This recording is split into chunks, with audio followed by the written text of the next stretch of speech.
10:51. Darren, Daunic, and Chase here in the studios. Darren McFarland to rejoin us here shortly. We've got a lot coming on the show. Elliot Friedman at 1 o'clock as we continue to absorb what the Kraken have done. Remember, in just over an hour, the trade freeze is lifted. So there will be some transactions that happen. There's a lot of speculation that the Boston Bruins will re-up with Adam Hall. There is a lot of speculation, Chase, that Zach Hyman, who has been with the Maple Leafs, who has been on the radar of some, thinking that that could be a fit. I've seen some people, I think Adam has written about him, but the report came out early this morning, and Elliot will have more insight on it because he's had some of the info, but it looks like there is a sign and trade possibility in the works, but one way or the other, Zach Hyman is going to end up in Edmonton. That's one thing. But Zach Hyman, who is a pretty good, hard-nosed guy who has been playing with some great players in Toronto, he's 29 years old. It looks like it's going to be either a 7-year deal if it's not a sign and trade or an 8-year deal. And we have had a lot of discussion about these kind of contracts. In the past, remember this is a flat cap, so this is what surprises me about that report, is that Hyman is a very good player. A very good player. He's not a star. So 8 years for him? Yeah, I don't know about that. $5 million a year is the reported average. Somewhere the total will be about $40 million. Yeah.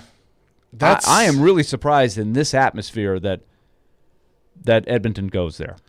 Yeah, I mean, the money doesn't kill you. Like, the money's not awful there with True. five. Five is not huge, yeah. But that's a long time for a guy that I think he just turned 29, is that what you said? Just turned 29. Yeah, I mean, that's a lot for that amount of time. But, who knows? We'll see. If Edmonton is looking at them right now, I just go, okay. What are they doing? I know what you're doing. Desperation. And that's their problem. That's not something that here in Nashville we're tied too much to. Of course, they're back in Nashville's conference, so it is worth noting what Edmonton is trying to do. Here is where I think it affects the Predators more. A, it takes Hyman off of the radar if there was any interest there. I don't know if there was or not. Mm-hmm. But what does it do to another guy who's 29, who is a free agent, Mikael Granlund? Mikael Granlund's got to be sitting there going, I'm just as valuable as Zach Hyman. Right. Yeah, and he gave them the discount last year because the market wasn't there for him. Right. And so he came back, which turned out to be a good move for him because he had a good season, and now the Predators want him back, but also now he's got the leverage because the market's going to be – and they couldn't get anything done. They didn't want to sign him before the expansion draft, so he has a ton of leverage. I don't think it's a foregone conclusion that Granlund's back. This doesn't help. Right. I think there's a really good chance that he's back. There's a huge interest on the Predators' side to bring him back, and I think there's mutual interest on his end. But what the price? Contract now is going to be very interesting. Because the other thing he can do, or his camp can do, is go, well, you got $29 million in cap space now. You just traded Ellis and Arvidsson. I mean, you cleared a bunch of money. Like, why not give my client what he wants? I think we're all in the boat of Mikael Granlund is a very important player. I'm thinking at age 29, 3 to 4 years. Yeah. But when Zach Hyman gets 7 at the same age, maybe 8. That's an issue. I don't really have a problem with $5 million for Mikael Granlund. If it's 3 or 4 years. If it's 3 or 4 years. I would prefer 4.5. That's what I'd prefer. Uh-huh. I'm with you. But for 3 or 4 years. And in the flat cap, that doesn't seem unreasonable to me. Yeah. But when Zach Hyman gets that deal, it has you scratching your head. Yeah. I mean, it's not like Edmonton's got all this money laying around. How are they able to get Duncan Keith? I know. And Zach Hyman? I don't know. And is that smart? Right. I mean, I guess you got to see what's going. If it's a sign and trade, like what are they getting? What are they getting back? Up? Yeah. But I'm curious of what other GMs think about Mikael Granlund. I know what the Predators think about him, but what does the league think about Mikael Granlund? Because we know what they thought a year ago. Mm-hmm. Yeah, that's why he came back. Right. So what does the league think about Granlund? What does the league think about Haula? Because I know there were reports that maybe the Predators and Haula were talking. There are a lot of, and I would love to get into this more, and I don't know how much you guys have talked about this year, but I keep hearing, when talking about Granlund, Ekholm, Forsberg, well, what do they think about these moves that the team has made? Well, you know what? Like, honestly, and I respect all those guys, like, you need to think about you, okay? I understand that you don't want to be in 5 years of a rebuild, but I don't think they're going to be in 5 years of a rebuild. But I think it's their intention to be just as good, if not better, this coming year. Sure. And also just set yourself up to try to grow and have the flexibility to rebuild while you're still good. I think that's the goal. And I've even heard, what does Duchesne think about not being protected? Well, the bottom line in all of this is the reason that these changes are happening is because you guys haven't gotten the job done. So you have to change things up to make this team better. And it's pretty clear that, that I think the Predators want Matthias Ekholm. They want Mikael Granlund. They want Philip Forsberg. So you have to decide that you're going to play better and you're going to help the guys around you play better so this window can reopen and you guys can compete for the Stanley Cup, because this on paper was a pretty good team and it just didn't work. And we've talked about it over and over again that maybe they got too comfortable, all those things. And I think that's all true. But I had to get younger. Right. But this whole thing about how does so-and-so feel about it, like, okay, well. It's a business. Yeah. It's a business. And you can't get too caught up in that. I'm with you on that. I think Philip Forsberg. You don't have to hopefully it puts a chip on your shoulder, right, and it has them saying, I got to do better. Plus, you also, before you sitting there going, well, I don't like how this is going, you have to see how it shakes out with other moves too. Sure. And we also know that they have the identity that they set out to create much more in place now. So if you're not clear on what the identity is, you're kind of in denial, right, of how they want to play. They want to be bigger, stronger, tougher to play against. They said all this a year ago. They did it. Now they want to build and take it to the next step. Real quick before we go to break, Mark Bergevin had an availability this morning, the Montreal general manager, on Shea Weber. He has several injuries, ankle, foot, knee, thumb. Quote, even missing a practice for him wasn't an option. He has a lot of mileage. He won't be back next season and probably won't be back for his career, end quote. That coming from the Montreal GM. So not good there. Not good. We will ask Elliot at 1 o'clock. What Elliot has said is you're not going to hear anything more on this, at least from Shea, until training camp when physicals come around to verify. But I think long-term injured reserve is much more likely than the disaster for the Predators, which would be the cap recapture, all that stuff. So we'll table that. We'll talk to Elliot about it. But this is not exactly news. This is what's been widely speculated. He's not going to play next year, and then after that, in a year, reevaluate. But reading the quote of the GM, it's just like, okay. more real. Straight from the horse's mouth. Yeah. Right. When we come back, we will have more. Cole Kubelik going to join us. Yes. Or join me. SEC analyst. He's done a lot of games. I love his announcing team, Jordan Rogers, Tom Hart, guys that we've caught up. You're going for the trifecta. You got the three-man team. I did. Outstanding. There's everything is just coming together. Yep. Hour number 2 of Darren, Daunic, and Chase coming back.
We're back. SEC Media Days, Radio Row in Hoover, Alabama, all presented by Volunteer Hose and Gasket, ESPN 102.5 The Game. Chase McCabe here with Cole Kubelik, of course, of the SEC Network and ESPN, and also Jocks in Birmingham. Let's start with that. Congrats on the new show. You and Greg McElroy, Bama guy, Auburn guy. It's got to be a lot of fun so far.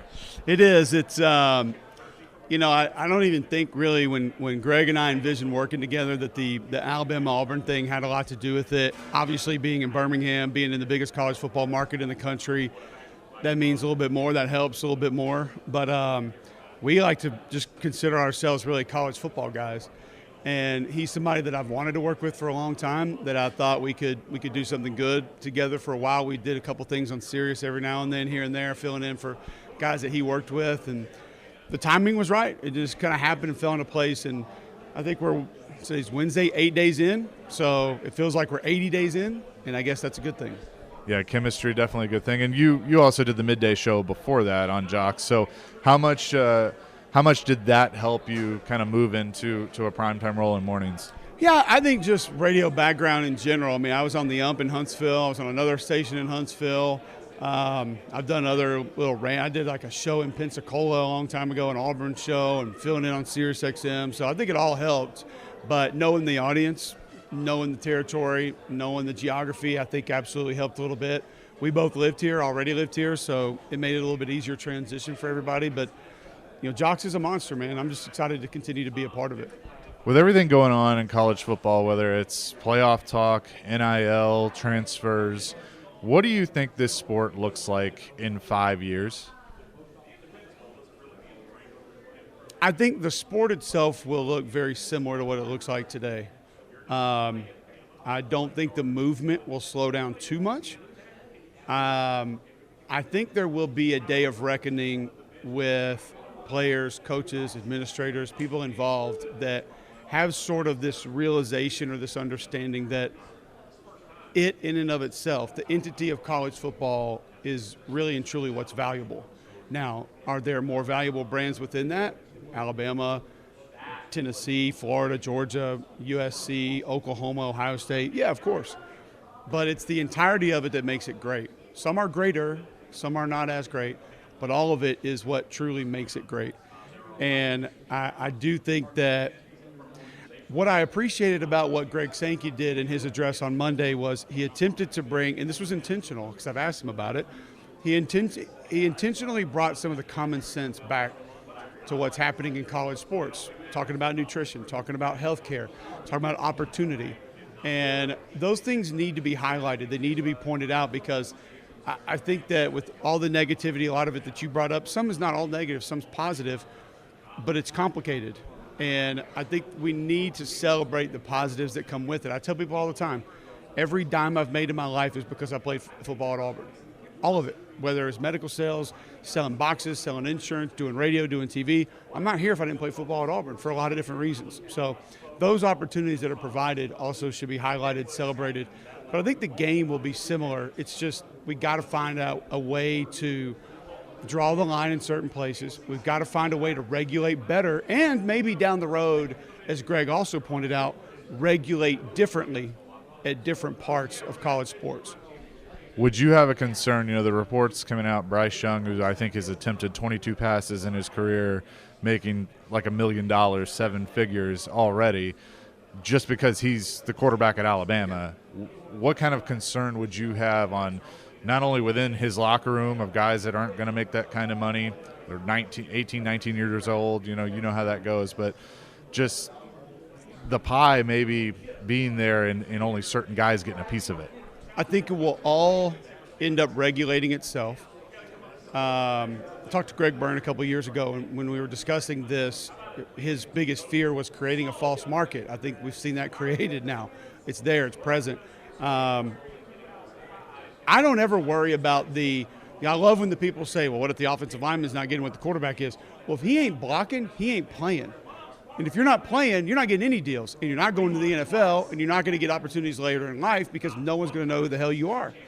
So that part's not going to really disrupt things. And also, that's life. I mean, there are guys that do a similar job to what I do walking around here making a hell of a lot more money than I make. I mean, I don't walk around pouting about that. I tell my kids every day, life ain't fair. And so that's kind of a part of it. So that's a life lesson. I don't really have a problem with it. I do believe, going back to having a false market created, that's a big part of it. I do believe that all the people that celebrated and wanted and banged the door for NIL, but yet refused to acknowledge that the bigger brands were going to have massive advantages, this is your first evidence of that. Because let's just be honest, you said it, 22 pass attempts, 1 touchdown pass in his career, which has been very short. And this is the brand that's responsible for that. Now, it's a safe bet. It's a really safe bet because who was the last Alabama quarterback that failed? I mean, you could maybe say Blake Barnett, but that's almost an incomplete because he decided to leave. So it's a safe bet for anybody to come to the table with something for Bryce. But he's also getting paid on potential. And some people are okay with that. Some people don't like that. But I do think the market will even itself out. Because I think a lot of companies are going to say, we didn't get a return on that deal. Or this is not worth the investment. It's new, it's nice, it's cool right now. And you think about some of these companies that are doing this, like Billy Lucci at Texags. So the real estate company that gave those 2 kids $10,000 a piece to do interviews, like how much run have those 2 companies gotten? Especially in Texas where people are writing about this a lot. So it's worth it for them. But Billy made a great point on my show today. If Bryce is getting anything near $1 million, well, the timing of mine was perfect because now 10,000 doesn't look like that big of a deal. So I think it's about half of what people think it is with Bryce Young. I think it's a couple of bigger companies, and I don't really have a huge issue with it because I think it'll all work itself out. Let's talk about some on-the-field stuff with Auburn. I feel like every time we came down here, it was, Gus is on the hot seat, Gus is on the hot seat. But he did a good job. He won. He just, and he even had wins over Alabama. Now they move on. Brian Harsin gets that job. How difficult is it to coach at Auburn? Well, first and foremost, just think about what you're dealing with across the state. I mean, I don't care what school it is. You think about it, it's probably like that right now at Michigan. It's probably like that right now at South Carolina. It's probably like that right now in Stillwater. You're just dealing with a monster. And so it's always going to be there to an extent, but right now that extent is beyond what we ever thought would be imaginable. I mean, Alabama's won 10 games 13 straight years. And by the way, in those 13 years, they've won 10 once. It's stupid to talk about some of the things that they're doing. So I do think it's tough. I do think it's difficult. But what comes with that is they're getting a brand new football facility.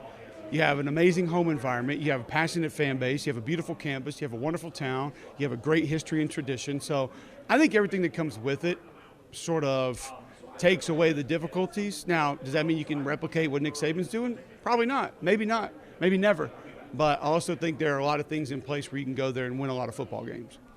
Alabama, is everybody's pick once again because they just reload. That's what they do. But who would you say has the best shot at potentially dethroning them this year? Dethroning Georgia, and that would have to be in the SEC championship game. In their division, I have LSU finishing second. I think A&M will be close. I think A&M is right on par with LSU and where they are, a step behind Alabama. But I think we're kind of discounting the overall talent of LSU. You start with that defense and you look at 2 big physical, Farrell and Logan are real SEC defensive tackles.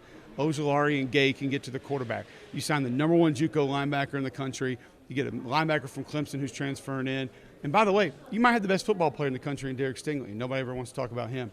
Keyshawn Boutte, more receiving yards in an SEC game than anybody in the history of the league. You have 2 quarterbacks that are capable. You have 4 starting offensive linemen back. A 5th offensive lineman that's actually played a lot that's probably going to have to start. I think Cole Taylor's a name to watch for LSU at tight end. I think he's going to have a big season. So, yeah, the systems are going to be different. Obviously, there are going to be different things happening, but I think the talent level for LSU is way ahead of where people think it is.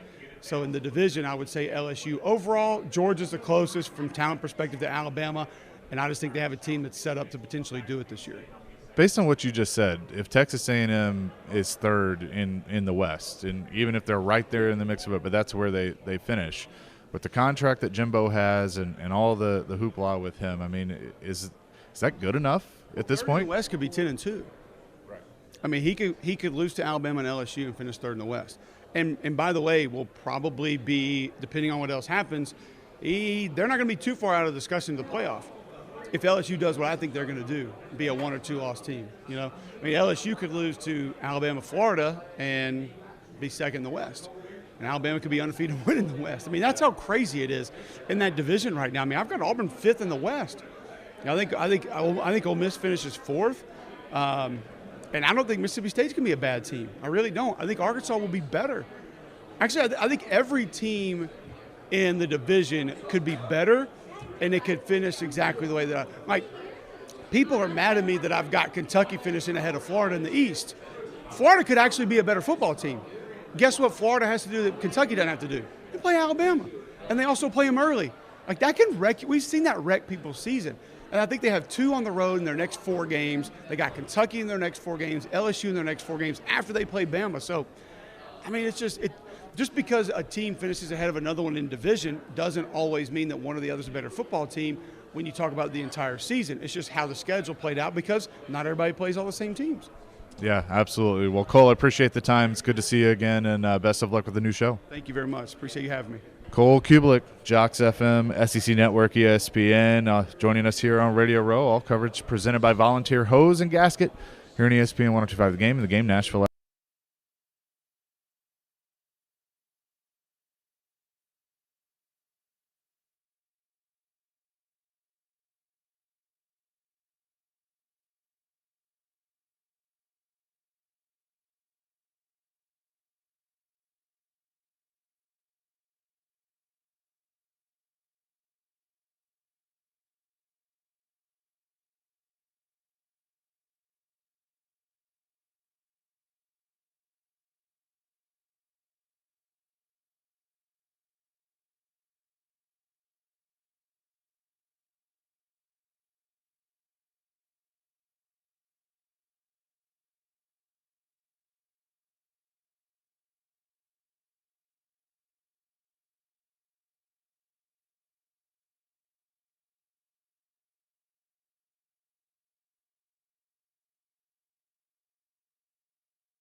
good conversation there with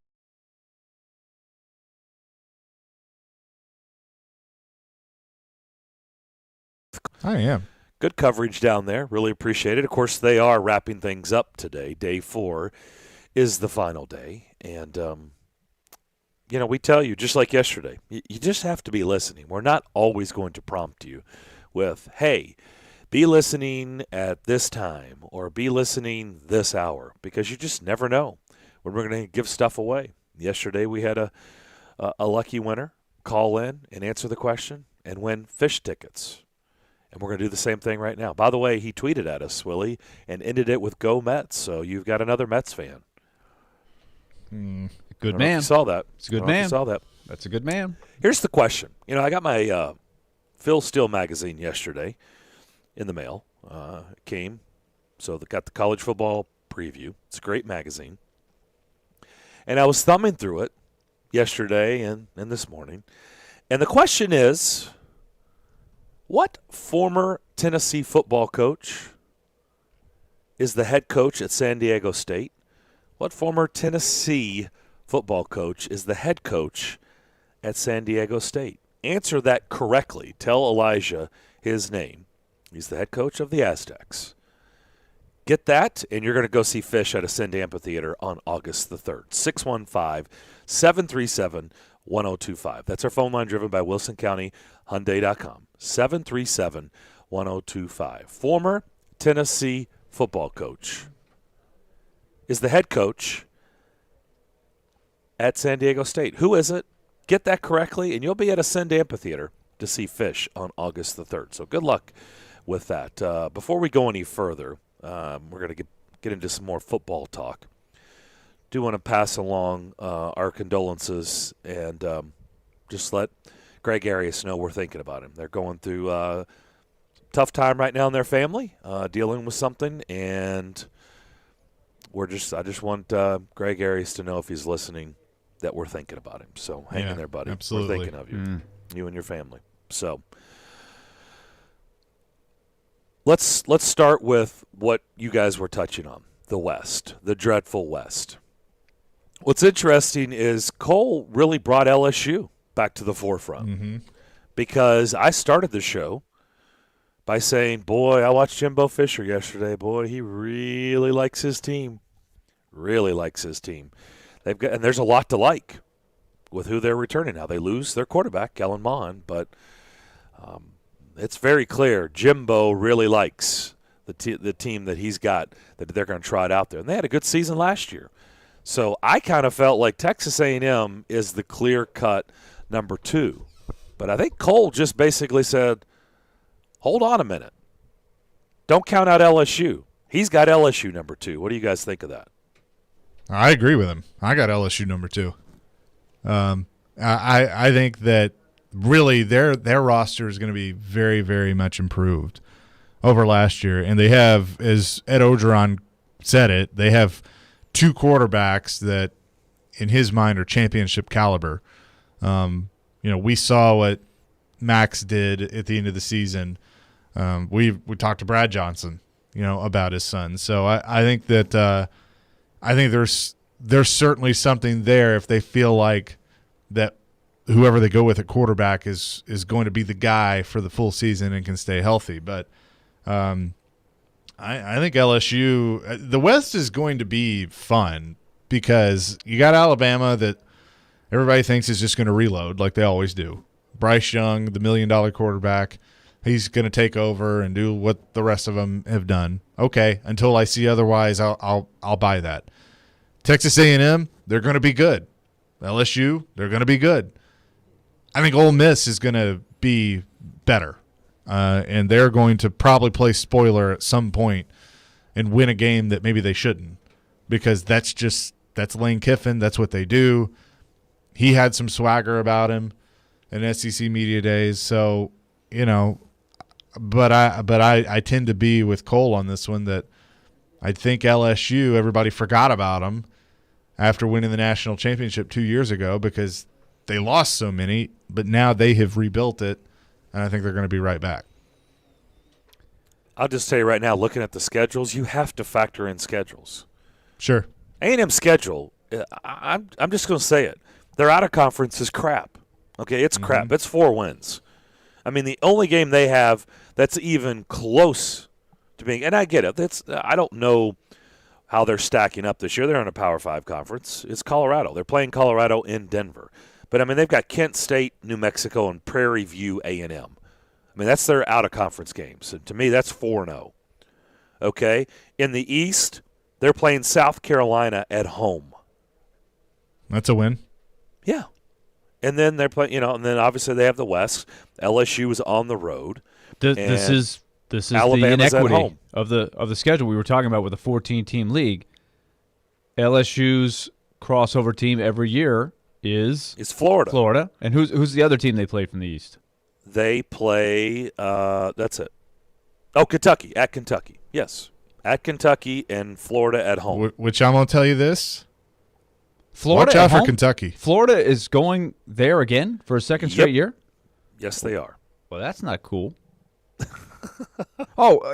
were at Florida. They were at the Swamp last year. You're right. You're Yeah. right. I got that. I'm getting them confused in my mind with Texas A&M. I remember the game that was a at crazy Texas A&M, game. a crazy game. Yeah, Crazy. Both of those games. were Florida's crazy. schedule is tough because they got to Yeah. play LSU and Alabama. This Yeah, is well, you heard Cole say that. I mean, Yeah. when he had all the Florida fans going crazy when he had Kentucky ahead of them, and he's like, Yep. you might want to check the schedule. the schedule is a big factor. A big factor. I won't say it. This is part of my thing, the 14-team league. If it came 16, it's going to be even more. It's not fair. But this is how you have to try to win a championship. LSU has always, because they've had Florida. Now, Florida had a down trend. And I think some would argue still that Florida is not where they probably should be from a recruiting standpoint. I read an article the other day about Florida, since Dan Mullen has gotten there. They've got a lot of good players, but they have not done well since he's been there at getting the top guys. And that's what the difference is between their roster and Georgia, their roster and Alabama. But Florida's still a good team, and LSU's got to play them every year. Who does Texas A&M play South Carolina every year, or do they play Kentucky every year? I think it's South Carolina, right? No, I thought Missouri was there. Crossover, Yeah. but they're not. Yeah, they're at Missouri. So is that They're their home against South Carolina at Missouri. I should have it memorized, but that one I do not remember off the top of my head. South Carolina is their every year game. That's what I is it? thought. Yep, South Carolina is the every year game. But I So mean, they got right now, like who would you pick out of the hat if you're LSU, Texas A&M? Would you pick South Carolina or Florida that you're playing every year? South I Carolina. think we know that answer. Yeah. But I mean, the thing with Texas A&M is Alabama's at home, so that obviously helps, but it's still Alabama. Then you're at Ole Miss, at LSU. And I'm just telling you, I think Ole Miss is – they're not going to – I'm not saying they're going to win the national championship or win the West, but they're going to beat somebody they're not supposed to. It just – they're going to. And Lane is going to have them, now that he's had a year under his belt, they got spring practice, things are normal. They're going to score. They're going to score a lot of points. And he said that. He goes, I have no doubt we're going to score a lot of points. I don't want to give up as many as we did last year. Which There's Like always 63 to Alabama? yes. I thought it was – I really enjoyed Nick Saban's press conference. Some are so much He was in better a than good mood. others. But Nick Saban every year does deliver a good conversation, regardless of how goofy the question is. The dude in the back wearing the hat, or somebody from a real I was right obscure, behind that guy. a real obscure outlet person could ask a question. But Nick Saban, I really give him credit. He could get really short to say, what, the clock's running, I just want to get out of here. But he really seems to give you a lot of good answers. He got a number of them on some different subjects yesterday. But now I've just completely lost where I was going with that. I was thinking of all the things that he hit on. What were we just on the LSU part of it? Oh, the quarterback race. Yeah. But LSU, who's LSU's quarterback going to be? I think it's Max Johnson.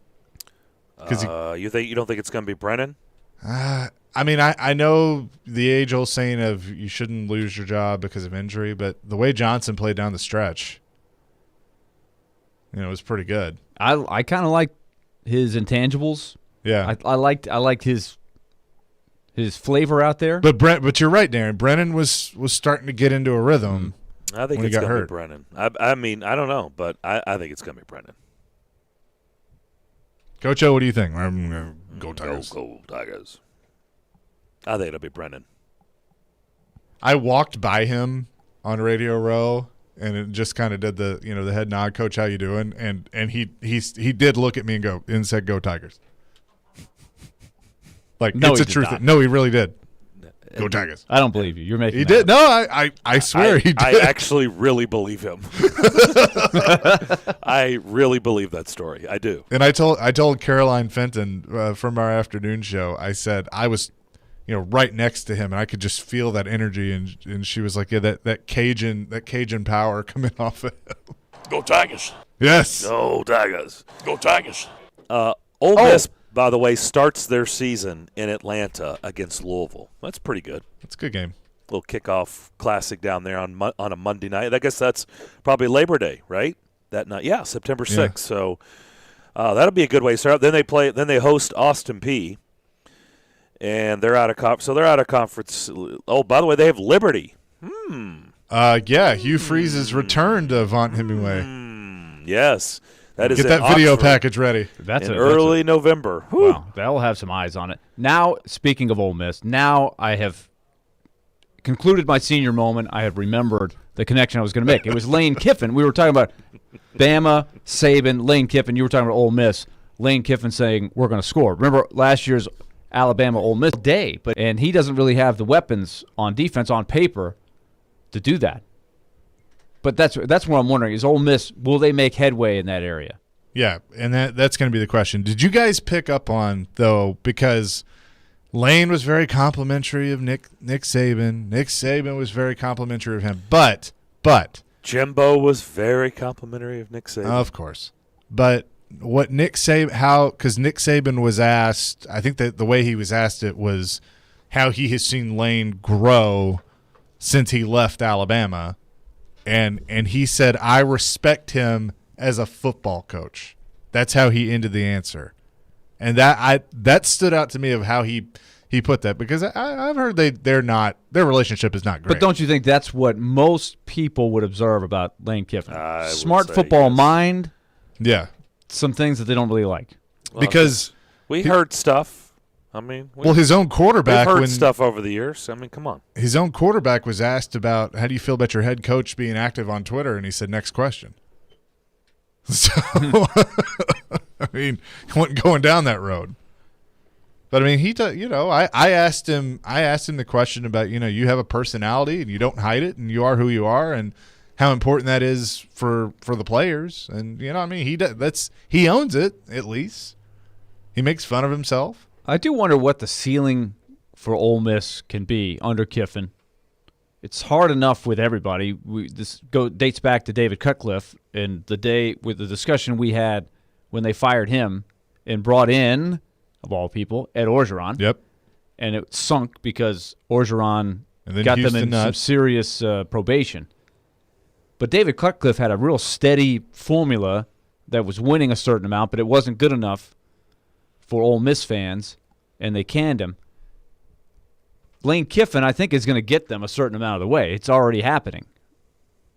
But how does it play out once you get to that point where, okay, great, you got them going a little bit, but can you get them all the way, and what will it take to get there? And will there be, based on what Orgeron did and a few frees, do you get him, like, how many? I mean, let's just say it. They got busted every time they started to get good. They got busted. And Orgeron didn't even get wins. He got them busted without winning. Yeah. He left Hugh Freeze. He didn't even do it right. He left Hugh Freeze nothing. Right? Orgeron? No, Houston Nutt was after. Yeah. So Houston Nutt left. They were really bad, and then Hugh Freeze instantly. They started winning. That was a really weird thing. And then, of course, probation a few years later. So tonight, the money line is tonight. We're going to be tomorrow. We've moved things around, but anyway, we're going to do win totals, SEC win totals, and so Ole Miss is at 7.5 for this year. I said over. I'd take under. Well, okay, so Louisville. I'll go 7-5. So you think they're right at it, essentially? Mm-hmm. So Louisville. I don't know the non-conference site, schedules for these teams. That's they play Austin Peay. Louisville, Austin Peay, Tulane, and Liberty. That's their out of conference. I think 4-0. I think they beat Louisville. I think it'll be a good game, but I think they Liberty and Louisville are not going to be walks in the park. No, but I think they win. I think they're going to be good games, but I think they win. At Alabama, Arkansas should be a win. Tennessee should be a win. By the way, that's in Knoxville. That'll be fun. That's his return as a head coach. Mm-hmm. LSU's at home. LSU's in Oxford. They're at Auburn. Then Liberty. Texas A&M is at home. Vanderbilt's at home. They're at Mississippi State. Yeah, I think they're 7-5. I'm taking the under. Okay. They still got to figure out how to stop people. Yeah, I mean, and that's very very good concept. Huge problem. I mean, it's something Cliff Kingsbury couldn't figure out in college. There's a lot of coaches like that. They're great offensive minds, and they just scrap defense. They cannot figure out how to stop anyone. I mean, just look at last year. They gave up 51 to Florida. They gave up 41 to Kentucky and won. I mean, they gave up 41 to Kentucky. So their first two games of the season, they give up 51 and 41. Then the next game is Alabama. They gave up 63. They gave up 33 to Arkansas, 35 to Auburn, 21 to Vanderbilt. That's going to be their lowest total all year for sure. 42 to South Carolina. South Carolina was crap.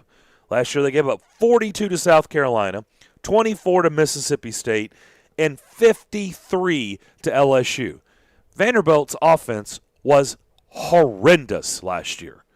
That was their lowest total they gave up, 21 points last season. We had some fun with that one. Good luck. Yes, we did. I mean, if they don't figure out how to stop anybody, like, it's fun to watch them on offense, but that doesn't equal wins. I mean, if you're going to give up 40 or more every game, good luck with your over total. They got to win eight games, giving up 40 or more points every game. Good luck with that. I'm sticking with it. I think they will. I think they start off 3-0. And I'm not saying Louisville's a gimme, but I say they win. They win that game in a shootout. I think they could handle. And they're going to teams. steal one. Like Alabama, LSU, Texas A&M. You can mark this down. They win one of those. The question would be, will they lose one they're supposed to win? That's the key to your answer. That's fair. Because I think you're right. I think they could have a week where they're just red hot and they just outgun you. But they could also have a week where they're not. They turn it over 3 or 4 times and lose to somebody that they shouldn't lose to. Yeah. But you're right. The key is the defense. If the offense stays how they are and put up a bunch of points and the defense is improved, then I think I'm going to be right. All right, so who else? What other win totals do you want to look at? What's LSU's win total? Over and under. 8.5. 8.5. Non-conference at UCLA. Am I right on this? Yep. Arkansas State. See, I don't. No. Is UCLA? No, they got McNeese. UCLA, McNeese. Oh, I'm sorry, State, McNeese. I can't read. Central Michigan and ULM. Got to check my glasses here. McNeese State. UCLA. What do we got here? Is this Chip Kelly still? Yeah. I lost track. They're not on the radar, right? Are they getting At any the better? Rose Bowl. I know they've been bad, but they got to go out there. Yeah. Is that a gimme? I don't know if that's a gimme. It may not be a gimme, but I think they win it.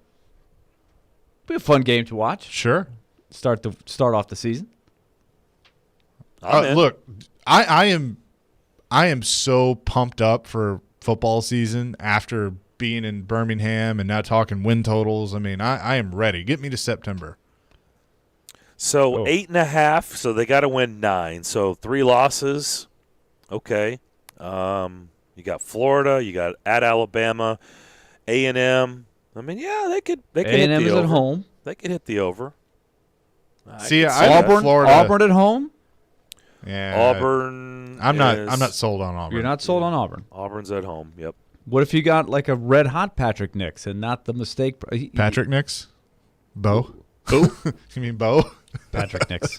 I'm a generation off. I don't think Bo's very good. Well, that's what I mean. But he can be good on a given day. Yeah. Makes a lot of mistakes. There's a 7. Auburn is 7. Mm-hmm. Not a half. It's Nope. 7. Wow. Well, that Auburn LSU game's By the key way, for both of those totals right there. Third week of the season, Auburn goes to Penn State. Oh, yeah. Wow. Okay. Now, there's the kind of matchup you like, Darren. You love those games. I do. Absolutely. You bet I'll be watching. Sure. Florida is 9, by the way. I said under. Florida feels 9. Florida feels 8-4 to me with their schedule. They have Florida feels FAU 8-4. at South Florida. They have Samford and Yep. Florida State. They have Bama. Who? They got to I was play. just talking They about got the to 4 non-conference to start right, with. but LSU has to play Alabama, Georgia, and LSU. That hurts.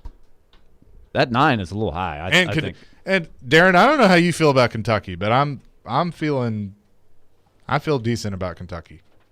And that Florida Kentucky game is always Well, what does something. that mean? You feel decent? I I what is decent? I feel like based on Florida's schedule and based on the rest of the East, Kentucky finished second in the East. Does Kentucky have a better option at quarterback this year? Remember they have a pretty solid formula of how to stay in games. They usually run the ball pretty well. They play some good defense. They have a fantastic offensive line. Good offensive Yep. line. They don't they don't do anything dumb, right? They know how to sort of hang around, but they have not had a quarterback that They can have help. not figured out the quarterback position. So who is it this year? Do we know? It's either Scalzo or Levis. Levi's, Levis. Levi. I don't know. Maybe it's Levi. I don't know. Levis, It's Levi's. between those two. So we have an unknown. Yeah, I mean that's the bat. But if you come out of SEC media days, the only way that you usually know the starting quarterback for a team is if they're there. Right. If they bring them, then you know. Like so JT there's Daniels so is many teams Yeah. that it's unknown who is the battle. Like we know Right. Tennessee's got Bryce 3 Young guys is, in there. they're going to be the starter for So that's what Alabama. it looks like. And Coral is going to be Matt Corral, Corral. Yep. And JT Daniels for Georgia. But these I coaches. think Ken Seals will start for Vanderbilt. Well, it's funny. I was in. So they have the breakout rooms that you can go in, and so I was in that one with Clark Lee, and he was asked about what he's seen from Ken Seals as his starter, and Clark Lee said, "Well, there's a competition for every position right now." Now Yeah. it was kind of like, all right. Well, they probably did him. play Mike Wright some, who's Yeah, but basically the same year, and I don't know exactly He brought what up they're gonna run. Souza and how do you say his name? The other one, and then Mike Wright. He brought up all 3 quarterbacks. Every Jeremy coach is Sousa. going to do Sousa. that. Most coaches are going to do that.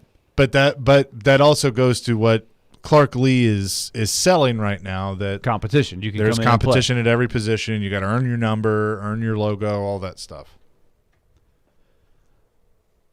Yep.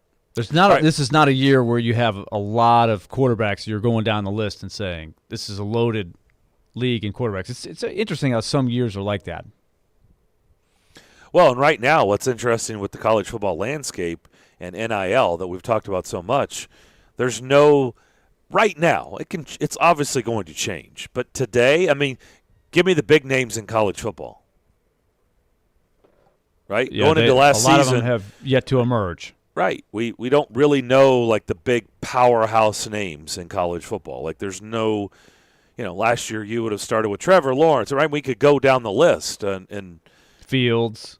yeah, but all those guys have moved on. So who is this year's big crop of names that we're supposed to watch? Excellent point. Especially at the sexy positions. Yeah. Yeah, and I forgot Joey Gatewood for Kentucky. Yeah. So it could be him. The Penn State transfer. Yeah. All right, we'll come back, put a bow on the second hour. Don't forget, we'll have Chase's interview with Paul Feinbaum to start the third hour of the program. Elliot Friedman coming up at 1 o'clock. You're listening to the DDC right here on ESPN 102.5 The Game.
I failed to mention our winner. Congratulations to Terrence Smith. Terrence called in and told Elijah Campbell, Brady Hoke. I didn't say interim, or did I? I just said former Tennessee football coach, because he was for a couple of games. He was the interim, but he was, at the time, a Tennessee football coach. Brady Hoke will be in the history books as a former Tennessee football coach. But, yes, he is the head coach of the San Diego State Aztecs. So congratulations to Terrence. Enjoy Fish at Ascend Amphitheater on August the 3rd. That show's coming up. So do you guys get these emails from Music City Baseball? Yes, I do. Did you read today's email that was sent out about 45 minutes ago? I did not. Okay. And I'm just going to read this because I sometimes I just wonder, like, what does all this mean? I mean, well, this is what we do. And so I wonder what people think when they read this stuff. Does it get them excited? Is there is an eyebrow raise? So here it is. Stars from the Stands is the title. So here we go. Here's the email. A ballpark for the Nashville Stars. Your suggestions from last week were just amazing. Lots of suggestions for right and left field lines, distances, any suggestions, and overall configuration. Thank you. Here's where we think we are headed. A stadium that seats around 42,000, give or take a few. A retractable roof. Yay. I'm in favor of that. Several of you suggested that to deal with the summer heat, it's the right thing to do. Seating for families that is cost-sensitive and lets them see the games and keep an eye on the kids. A wide range of food options that represent Nashville. A multi-purpose venue that can also be a showcase for entertainment. A place to gather and watch all kinds of games. Nothing's final, but your ideas have helped from our thinking. What do we know this is? We won't be asking for tax dollars to build the stadium. That's what they know. That's important to us, and we know it's important to you. Keep your ideas coming. We're a long way from breaking ground, so now's the time to put everything on the table. Thank you for all your support. When you hear that, what do you think? What does that email say to you? What have I been saying the whole time? That you can do all of these things every day, all day, but this gets you no closer to doing anything. Yeah. The three of us could have that discussion and have a great conversation. We could do it on the air and have everybody call in. Yeah, I want the left field line to be 315. I want a picnic area for the kids. All of that stuff. We want to retract. That's great. But, Darren, what does that do to get – what's the difference between you, me, and Chase having that discussion via email on the show and that email and interacting with fans? That's a sports talk show. Right. That's nothing That's all that gets you closer to actually having this come together. Am I wrong?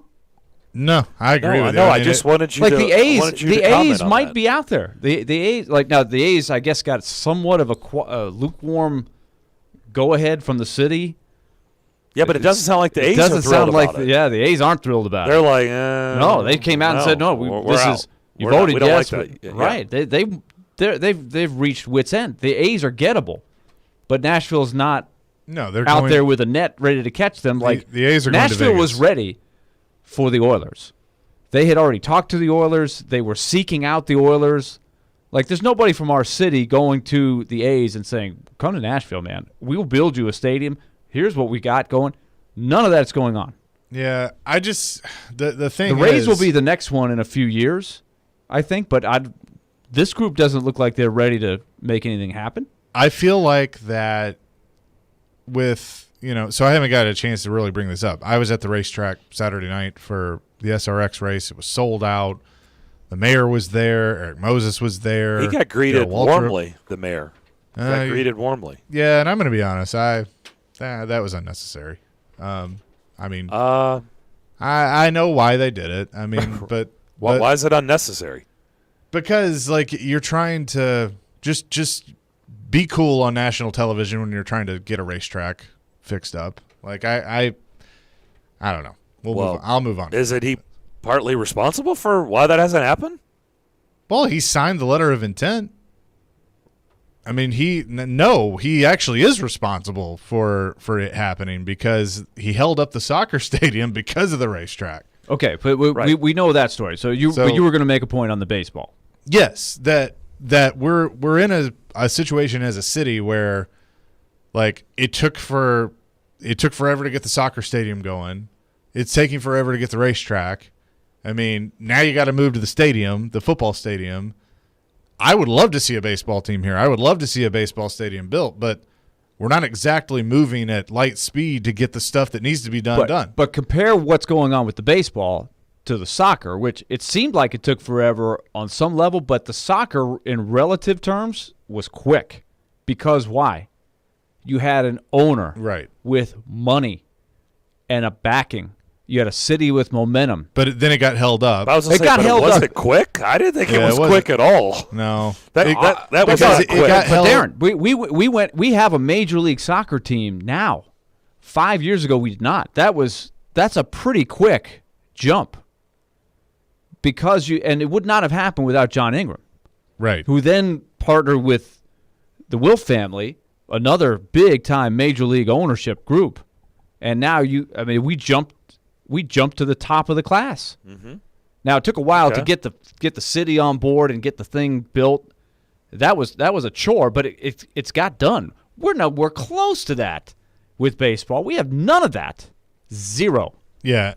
And this ownership group, this group, the Stars, I hate to tell you, but I just, from everything I'm told, they don't have that kind of money. Right. This is not an Ingram family. This isn't a group that can go buy a team. Like, the only way it could happen would be if the owners of an existing team like the A's or the Rays just stayed owning the team like Bud Adams did and moved it here. But then you still would have to have the city and a group of people working together and say, let's build a ballpark, let's solve that problem. None of that is going on. Yeah, I don't think it's a priority for the city. And unfortunately for this group, for Nashville Stars, I mean, they just, it feels, I'm not going to say it's a rudderless ship. It just feels like it's a ship going nowhere. You know what I mean? Like it just doesn't have a course. And the just emails docked. and everything Right. with the ideas, that just has you spinning the wheels. Nothing's going anywhere. But I mean, for a group that doesn't have money, why would you be putting out there, we won't be asking for tax dollars to build the stadium? Then, You got me on that. But but ask around town. This group they always are saying, quote unquote, we're looking for investors. So all of the people like Justin Timberlake and Darius Rucker and Eddie George, anybody who's on this list of investors, it still isn't to the point where they actually have the type of money. We're talking about, you need billions. Sure. And when you had Dombrowski as a part of things, I felt like, okay, maybe, all right, maybe there could be something here. You got a guy that's been very active in baseball, but the moment he jumped ship and went to the Phillies, Right. when he left, it was like, oh, okay. That's a sign that tells me they're nowhere close. Yeah, and he It does- said it it himself. does feel He that said way. I'll come back in 5 years when Sure. expansion might be, because we know expansion isn't going to happen for I a don't long think time he said, now. did he say 5 years? I thought he said less than that. I thought he said like three years. Did he say 5? Yeah, I think he did. He's the general but manager this was of the also, Phillies. This Yeah, was, I know. So he's not coming back until Right, but the He fails pandemic there. also didn't help. Like, that was big. I was a think big that part of it. expansion could have been a thing a within little more on 5 the radar. years. Yeah, but now we know it's not. Right. But at the same time, expansion is also a good way to bring, a bunch of money into the league at once because of expansion fees. So, I mean, they could circle back to that. But I think Major League Baseball also wants to get Oakland and Tampa figured out first before they do that. I think that's a fair assessment. And I feel like if Nashville's going to get a major league team, they have a better shot of it being the Rays than an expansion team. I think I would put my money there too, but only if the city as a group, maybe led by this Nashville Stars team, makes it happen. But none of the groundwork is being laid. Nothing. And you're right. Like the city itself right now, I think looks at their priority list and baseball's not on it. I don't even think it's at the bottom of it. I don't think it's on it. No, not on its own. But if you had a group of people, Yeah. proposing things, talking to then, people, I don't think they're doing that. But even then, I still think, right now, if you're just looking at sports, like, okay, the soccer stadium, by the way, being at the racetrack, I obviously was right next to the soccer stadium. Like, damn, that thing's coming along. Well, Nashville SC played last night in Columbus in a soccer-only thing. That was a great atmosphere. Yeah. And that's what we're going to have. It's Yeah. going to be awesome.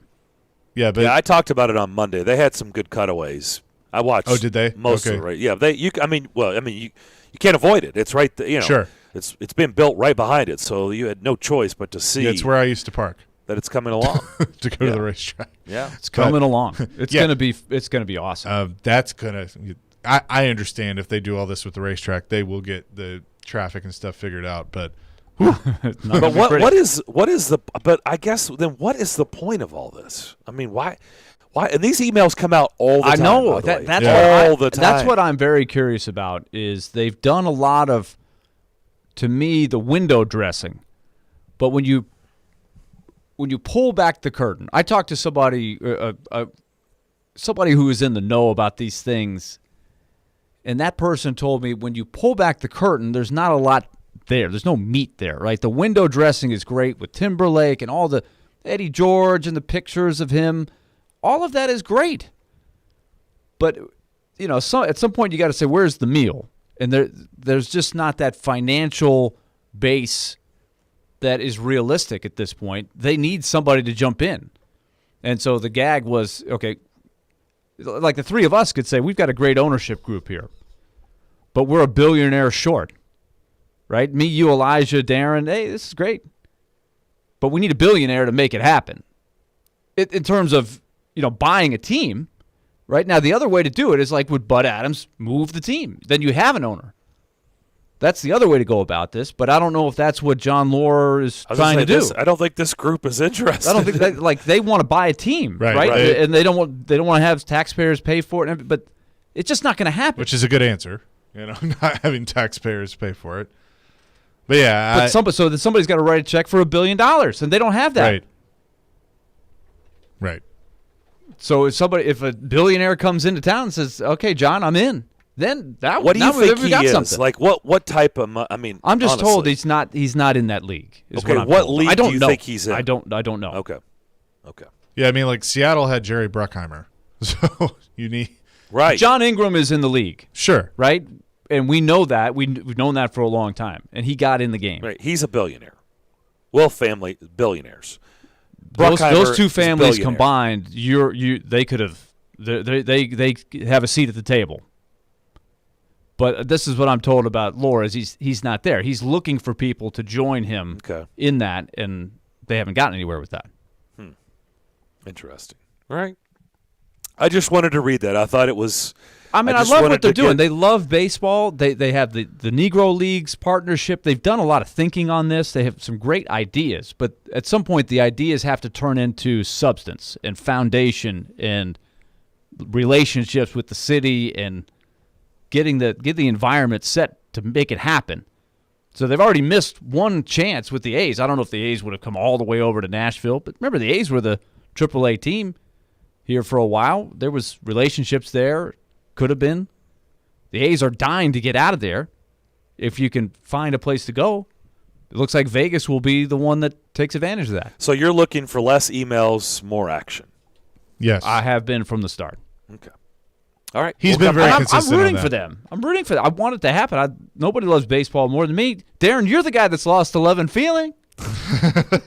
We're back on Chase that. and I are still in. Because I didn't I'm watch watching every night. I watched the Mets-Reds yesterday. Didn't watch Game 87 of Mets-Reds, and I've lost that loving feeling. I watched our man Kirk Casale draw a bases-loaded walk last night for Wilmer Flores, the former Met, hit a huge homer off of Kenley Jansen. I was watching.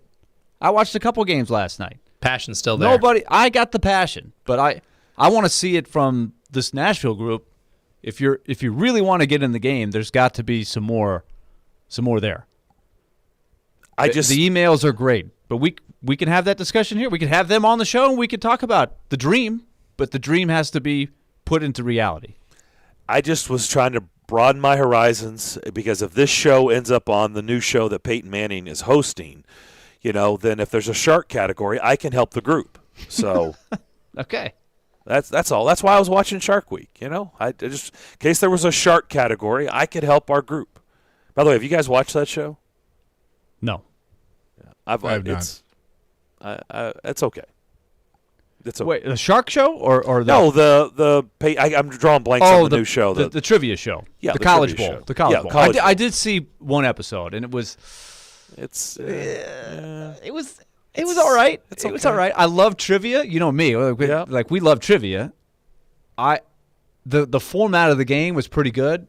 Peyton does a good job hosting. The comedy back and forth is a little canned. Is that the way to say it? A little canned? We'll see. A little rehearsed? Yeah. Kind of like the laughter. Is that real laughter? Is that kind of piped in laugh track? Is it like 70s sitcom? Are you saying they brought in some audio from the RCA Dome and piped it in? I'm just wondering. Is that what you're saying? It just seems a little rehearsed. It's not, but it's a good. I love that they're trying that. I love game shows. I love trivia. So I watched. I haven't caught it other than that one night. We'll come back. We'll start the third hour with a conversation Chase had with Paul Feinbaum. We do that next.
Back here, SEC Media Days, Radio Row, Chase McCabe, all brought to you by Volunteer Hose and Gasket here on ESPN 102.5 The Game. Paul Feinbaum of the SEC Network and ESPN of the Paul Feinbaum Show in the flesh. We actually get to see each other again. Coach Saban took the podium today and fielded all the questions. What do you think about how the Bama head coach did? He seemed to have some humor this year. He did have some humor, but I thought on the biggest question of the day, it was one of the more peculiar responses. And that was the question about Bryce Young and the $1 million, which he said yesterday in front of 5,000 people, and today literally would not address it. He told some people privately that he thought that was not being covered by the media, which is a whole other conversation in today's world when you speak in front of 5,000 people and you don't think anybody's going to pick it up. So it was just a really, to say I can't really answer that until next year because I could be wrong, that is a very un-Nick Saban-like answer. Are you surprised that he wouldn't want to hit some of that stuff a little more head-on instead of kind of pushing it off to next year like he did? Well, I think he's already accomplished what he wanted to accomplish, and that was with what he said yesterday. He sent out the message, and remember, Nick Saban only cares about recruiting. He's not concerned about the people sitting in that room. He said you can make $1 million a year if you're the quarterback at Alabama. That I think when he got back last night, I'm sure some people were talking to him, and I think he realized if he kept talking about it today, it would just further the story, and he didn't need to further the story. Every high school player in the country read that yesterday.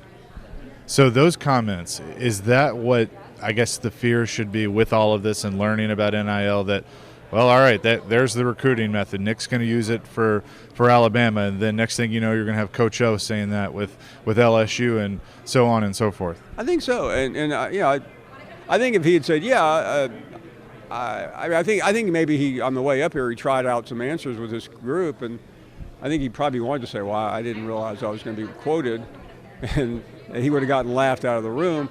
And if the two of us were sitting there interviewing him, I mean, we wouldn't have let that go.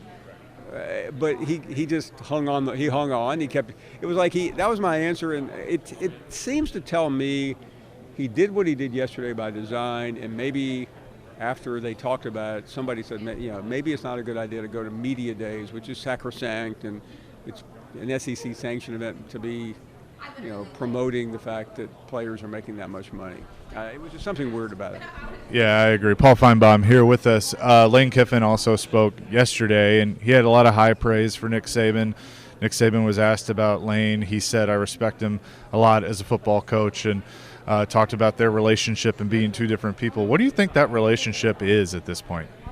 I think it's strained. I mean, I feel like I know both of them moderately well, and I mean, they did not get along. Saban thought Lane Kiffin was a child when he was the head coach, when he was the assistant coach at Alabama, and I mean, I think they're cordial. I mean, Saban, he said all the right things, but I would challenge anyone listening to find a statement by Nick Saban over the last 20 years where he has criticized the coach. He doesn't do it. So he always just offers faint praise. Lane's a really good coach. Lane did a great job. All these things are true, but don't forget the most important thing. Nick Saban fired Lane Kiffin a week before the national championship game. So I'll leave it at that. Josh Heupel made his SEC Media Days debut for Tennessee, and one thing I noticed, he went through the car wash, did all the things that the coach does, but he mingled a little bit around Radio Row. He talked to people off the air. He was trying to make some relationships with what he's inherited and the things that Jeremy Pruitt didn't do. How important is that for him to build those relationships? It's very important, and I think he had really good advice. They've got good public relations people at Tennessee, and you can. I mean, I'll spare you you have one chance to make a first impression, cliche, but I think those are little bitty things that don't mean much, but we are collectively a pack, and when you see somebody do that, you go, oh, that's really cool. Go back, whatever year it was, 1990, I think. This event had a golf tournament one afternoon. I mean, it was went on for 5 days, and on Wednesday afternoon, everybody went to a course and played golf. The first year he was here, Steve Spurrier went and played golf. Nobody forgot that. I mean, if you're a sportscaster or a sports writer, and the head coach of Florida is playing golf with you, you're going, that's a cool guy. So that's what Heupel's doing. He's trying to look like he likes the media. The fans want to see results right away. As you can imagine, they've been patient for 20-something years, but realistically, this team's probably not going to be very good. What would be considered a success for Josh Heupel in year one? I think one of two things: either pulling a mild upset against someone, and there'll be an underdog probably in 70% of the games, or finding a way to cobble 6 wins together and get to a bowl game, assuming they're allowed to go to a bowl game. And that it's another story whether Tennessee will self-impose. So first-year coaches need something for fans to be excited about. Scoring 45 points and losing 55 to 45 is really not enough. Danny White, the athletic director, who hired him, obviously knew him from UCF. I liked that hire a lot. We talked to you about it after it was done. Do you feel like he is truly the right person that can take not only football and fix it, but the entire athletic department? I don't know, because I asked somebody from Knoxville yesterday about Danny White, and he said, well, he kept Vitello. Well, come on. I mean, that is not going to be you're going to be judged by one thing at Tennessee, and that's football. That's where he put all his cards. So I think he's got a very strong reputation. Forget the beginning; it was a little weird. The Heupel selection, many people criticized, but I'm still somewhat baffled by what happened to Philip Fulmer. Hasn't been explained. So I think the key for Danny White is being a good CEO, but also figuring out a way to understand that community. And I have not lived in Knoxville in a long time, but it is a complex place, and that's where my biggest concerns would be.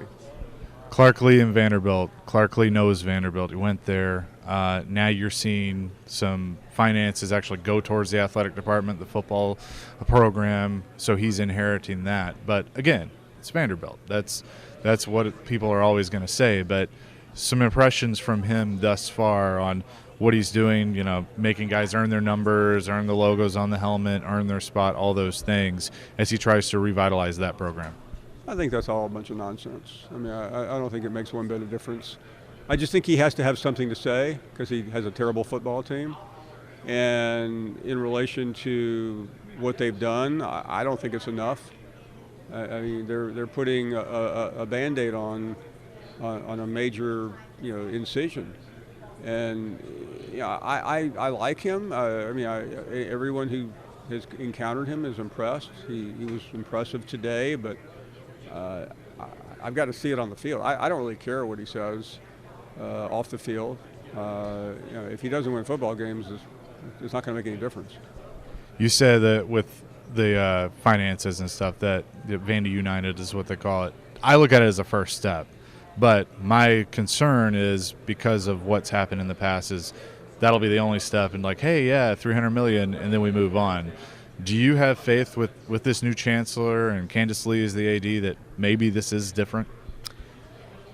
I know her and I like her and respect her. I don't know the chancellor, but I do know what the priorities are at Vanderbilt, and they're not football. Hey, Paul, always a pleasure. Good to see you. Great to see you.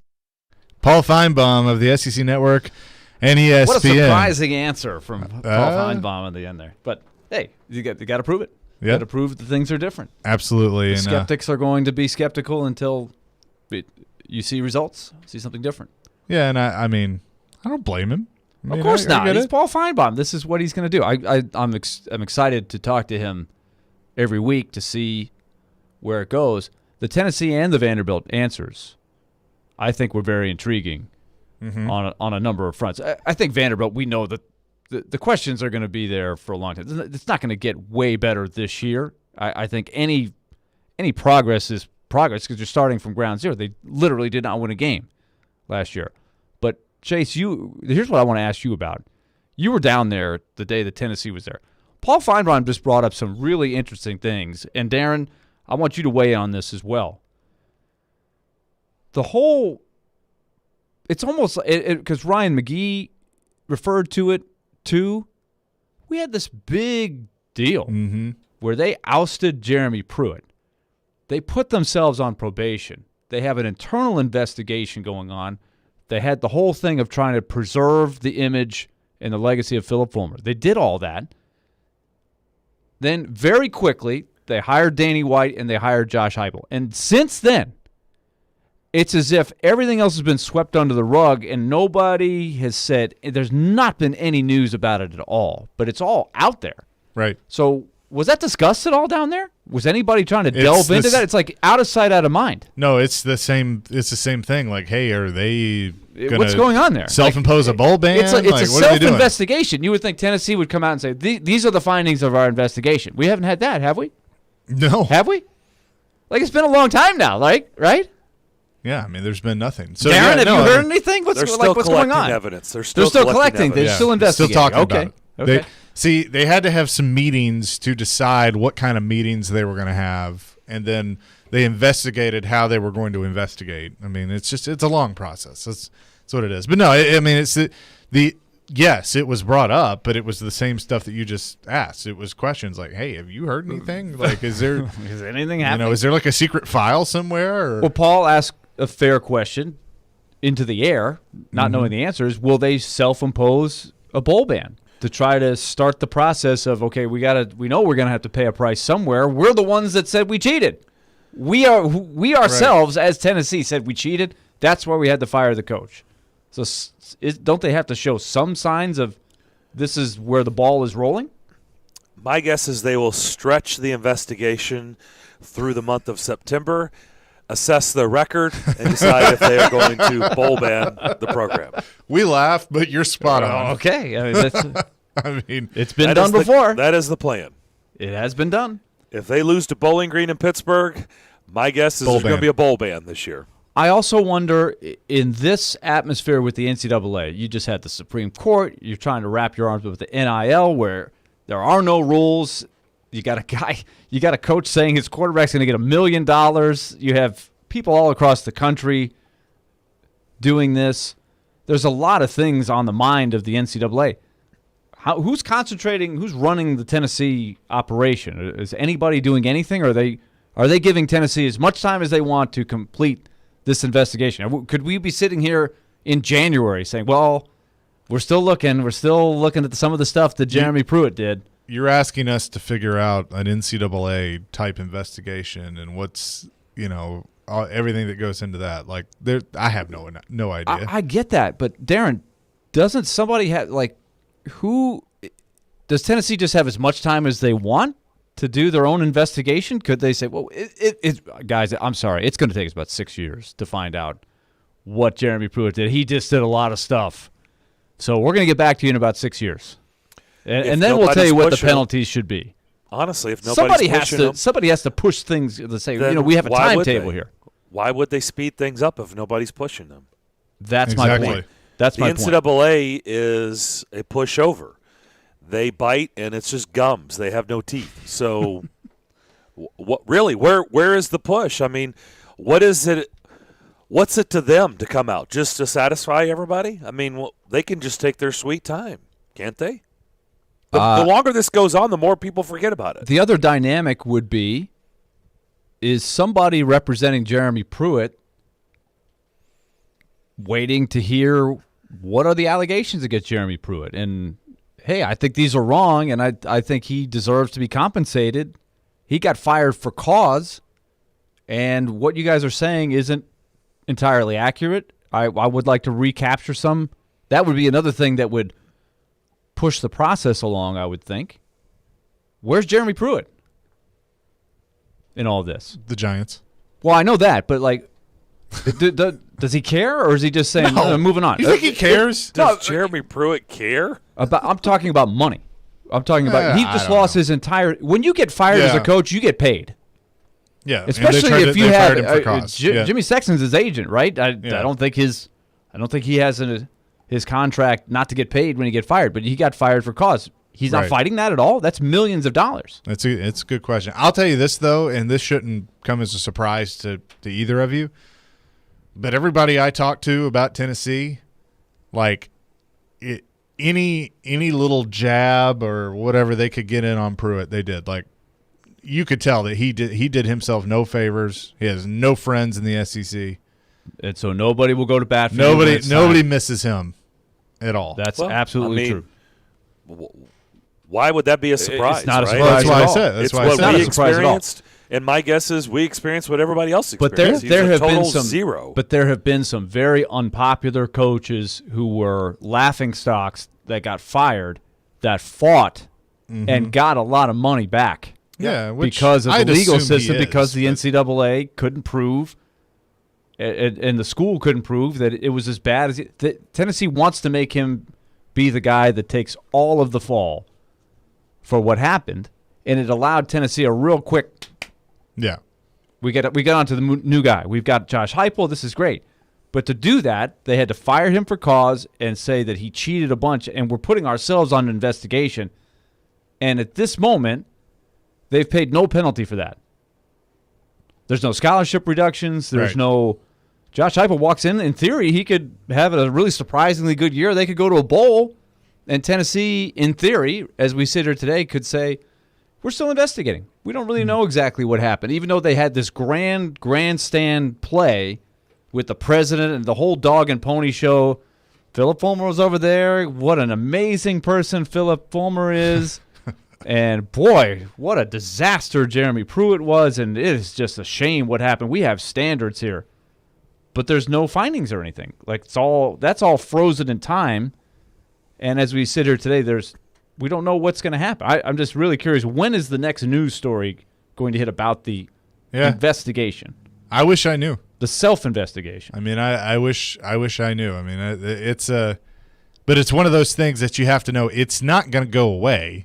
Like, we're not going to let it go away. It's going to keep coming up until you give some sort of answer. But, at the same time, Darren, to your point, if the NCAA is not pushing, if they're not asking, hey, where the results is, then, you just kind of ignore it. Shouldn't we be able to know, this may be a question for Vince, who is doing the investigation? Did they hire a firm? I don't remember. Is there somebody in the athletic department investigating? Did they hire an outside firm to go do the investigating? We should be able to at least know that, don't we? Plot twist. We? That's what Philip Fulmer is actually doing. He's just, he's doing the investigation. He's doing the investigation. I think it was Scooby-Doo and his Scooby-Doo, Freddie, Daphne. Yep, they're all Velma. on it. They're on it. Well, doesn't Shaggy wear an orange shirt? He's green. Or is it green? He's green shirt. It's green. Who wears it? Oh, Velma's got wears the orange shirt. Yeah, that's right. Was it the That's orange kind of a turtleneck? Tennessee. It's not quite the Tennessee color of orange, but It'll turn out that Jeremy Pruitt was just Butch Jones wearing a Jeremy Pruitt mask the entire time. No, I That's how think this Jeremy ends. Pruitt was his own man. That guy was a piece of work. He was just piece of work. I mean, Philip Fulmer will forever have that attached to his resume. He will not be able to get away from that one. Josh Heupel on Radio Row shook my hand, and I wanted to say it out loud, but I didn't. But in my head, I go, "Well, you've already done more than Jeremy Pruitt did in my book." But that would be a very interesting question for Heupel and for Danny White when they have conversations. They are aware of this. They knew coming in that this is out there. Or just what's their knowledge of, like inside knowledge? It's one thing for us not to know. What do they know or not know? Well, it can't be that bad. He took the job, didn't he? Yeah. He took the job, but it was very fresh at that point. Now we're however many months in. What month was he hired? It's been about 6 months. Sure. So they have to have some knowledge, inside knowledge of where that's going, I would think. He took the job. How long was his contract? Heupel's. Is it a 5 or did he get an extra year because of this? I don't know. I was trying to look that up. I can't remember. But yeah, I mean, he's been there about 6 months. These are just questions I just don't know the answer to, and I don't know if I'm surprised or not, but I just remember when Hugh Freeze was under fire, that was a big thing at SEC Media Days. I know we're coming back from like a bye year where we didn't have this last year, but it just didn't seem like there was anybody searching to find answers to that. And you would think that SEC Media Day would be an environment where you could get an update. I wonder if Josh Heupel had an answer ready. And I didn't hear all the interviews he did, but I haven't found anything on the record where he addressed anything on that subject. Did he? Mm-mm. There's nothing I've seen. No, he didn't. I haven't gone searching for every single thing, but you would think going down there, if you're a media relations person, you have to say, okay, Josh, if somebody asks you about the investigation, be prepared to give your answer. He had to prepare for that. Yeah, it's a 6-year contract. So that right there is interesting because, if there's any type of bowl ban or whatever, I mean, that kind of gives him the extra year. It gives you your chance maybe to have Oklahoma play Josh Heupel. Yeah, maybe so. When a new member of the SEC in year 5 or 6 of the contract, if he can last that long. If he can last that About long. a year ago, you guys were saying, Darren, you asked the question. I thought you were crazy for asking it. You were saying, will Jeremy Pruitt be the coach next year? And this was before things really went south. And I was like, oh, yeah, of course. Yeah. They've won 6 in a row, and everything looks looking okay. Well, everything was beautiful. A little different. Not sure everything was beautiful under Jeremy Pruitt. But at when they had won what was the winning sack streak? of McDonald's. Everything was beautiful. Then. What was the winning streak, though? They won 6 in a row. Yes. When they Yeah. got End of this hot, year before, end and of then the year. started last Yeah, year. yeah, They had yeah. won 6 in a row, and that was the talk. And of course, the skeptics were saying, "Well, they haven't beaten anybody." But I was saying, "Well, they went from way down to at least to that point. That's progress." And then, of course, they hit the wall. They hit the wall in a hurry. Still, the best was Mike Leach when asked about the Tennessee Dude, search. I That lost was it. fantastic. I was A in the coup room, d'etat. and I was lucky not to be a part of the coup. That was we That lost it. And that was hilarious. Can you imagine if you had Mike Leach just away from everything, off the record, just a conversation about, hey, take me through those 48 hours or however Well, long he's it been was. pretty honest about it on the record. I mean, Pretty honest. I yeah. just would love to know the details of when he knew, like the timeline Sure. of start to finish of here's the contact from Tennessee, here's where it got to, this is how far it got, and then you realize this isn't the guy that's running things anymore. The guy that's contacting me is Apparently, not running this. there's been a coup, so I'm glad I didn't Yes. go there. Yeah, but A coup d'etat. I don't know if you guys were watching it when he did it, but he was like just the bleep eaten grin on his face when he said, "Well, they decided to have a little coup d'état." And What as if you got- what if as you I got lucked that out, I whole wasn't group? part of the coup. What if you got that whole group of coaches? Because let's just picture this. Sitting at the table, you would have Mike Leach. You would have Brom, Jeff Brown. Jeff Brom. You would have Gundy. Yep. Who else would The you guy have in from there? You would NC have State. you would have to have the guy from Schiano. you'd have to have Greg Schiano. Schiano. Can you imagine that conversation between all those coaches that were courted during Comparing that? notes. Comparing Yeah. notes My. and the timeline, that would be an SEC story right there. That's a 30 for 30. So okay, That's a 30 for 30 2-hour special. Let me tell you something. I'm watching for sure. No question. And then Yeah. you get 4 hours of Jimmy you get Jimmy Sexton in there, and you get John Curry for his side, you get Philip Fulmer. Can you imagine the drama? well, you would need security to to break all that up. Well, you would have to have some separate. I don't know if you'd have all these people in the same room, but you I would have. doubt it. Would Yeah. the knives that Philip Fulmer used to stab Curry in the back, would they be on the table? Oh, Was it the same knife he's Oh, used boy, here before? Here we go. Here we go. well, hey, listen. We know that some of these the 30 for 30 on SMU is awesome, Yeah. right? This would be just like that. We're getting enough. We're not that far removed. Maybe this is 3 or 4 years down the line where some of this water under the bridge, where people would talk more openly about it because it's still not. The wounds haven't healed. Willie, how much water has really gone under the bridge in backstabbing events in college sports? But we all love a good story like that. Oh, of course we do. And, of course, you'd have to have The Rock. You could interview The Rock that was painted. No, I I thought thought you Dwayne. meant. Yeah. I thought you No, were not talking Dwayne about Johnson, The Rock. The I was like, Rock. what does What's Dwayne he have gotta to do do with with this? Talk to the kids who painted The Rock. If- you could have that. So it's been 4 years now? 3 years now. 3 years. Is that right? I'm Yeah, JP only lasted 2. right. So it's been If- 3 years. Wow. So if Mike Leach had gotten that job, is he at SEC Media Days this week for Tennessee?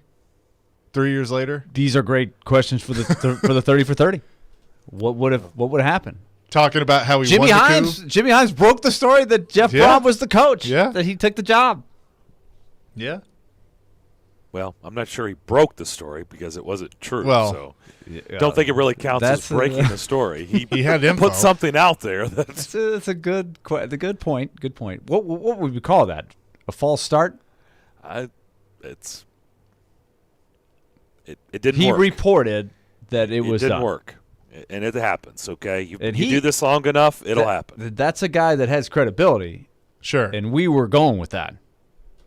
Yeah, I mean, It's like, ooh, if Jimmy Himes says it, but then, that- but here's the thing: as you learn more about what was transpiring, it then became okay. Well, yeah, who knows what info was going to turn out to be good? Yeah. So, But yeah, That's one way of looking at it. Mike Leach, being in the room for Mike Leach's appearance yesterday was rewarding. Yeah, no doubt. All right, we'll come back. Elliot Friedman coming up at 1 o'clock. We'll have a good hockey discussion with him. More coming here on Darren, Daunic, and Chase. ESPN 102.5 The Game.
Back here on Darren, Daunic, and Chase. Elliot Friedman coming up at 1 o'clock. NHL draft is tomorrow, first round. And then they'll wrap things up on Saturday. I was looking at odds on this year's divisions in the NFL. Who is the current favorite at plus 105 to win the AFC South? Who is the current favorite? Mm-hmm. At the odds I'm looking at. Colts. At plus 105. And this Which is I still betonline don't betonline_AG. Then You say the Colts? Yeah. Titans are plus 105. Colts are plus 110. Okay. Listen to this. The Jags plus 700. Okay. The Texans Texans plus 2,500. It's about right. How about that? It's about right. They've got the Texans at a long, deep, dead last. In fact, they have the worst odds in the AFC. How about that? They've got them as the worst team in the AFC. Well, okay. they're going to be. How about the North? Who's the favorite at plus 135? Plus 135. AFC Cleveland. North. Yeah. I'd say Cleveland. Ravens plus 135. Browns plus 145. Close. Steelers plus 385. A little bit of a gap there. Bengals plus 1,200. Yeah, that's what I'm saying. Little gap between the Ravens, Browns, and then the Steelers. It's a pretty far draw. Jeez, A far draw. far fall between second and third. Say Or that draw. 3 times fast. Or draw. It's pretty interesting. Okay, how about the East? That would be The Minus Bills. 150. The Bills. the Bills. The Bills, minus 150. Second is plus 300. So a huge gap between first and second. Who's second? Patriots. I'll go Dolphins. Patriots, plus 300. Dolphins, plus 375. Jets, plus 1,600. Yeah. So the Jets they have as the second worst team Bigger in the gap AFC. between Patriots and Dolphins than I would have thought. I thought it would have been real close between those two. Not a big believer in. They don't believe in Tua. They were a better team than the Patriots last year. Yeah, but listen, people are not, Vegas especially, they're not going to sleep on New England until they're dead, buried, and I gone. think that's part of it, and also not buying into the Dolphins yet. Yep. You just look at how much the Patriots spent this offseason. So, Yeah. All right, how And we about got the Mac. West? well, that's still Kansas City. Well, I mean, okay, I should say the Chiefs are minus 250. So they've got the Chiefs as the overall favorite in the AFC. So who's second? That's what I wanted to get to. Chargers. The second is plus 500. Wow, distant second.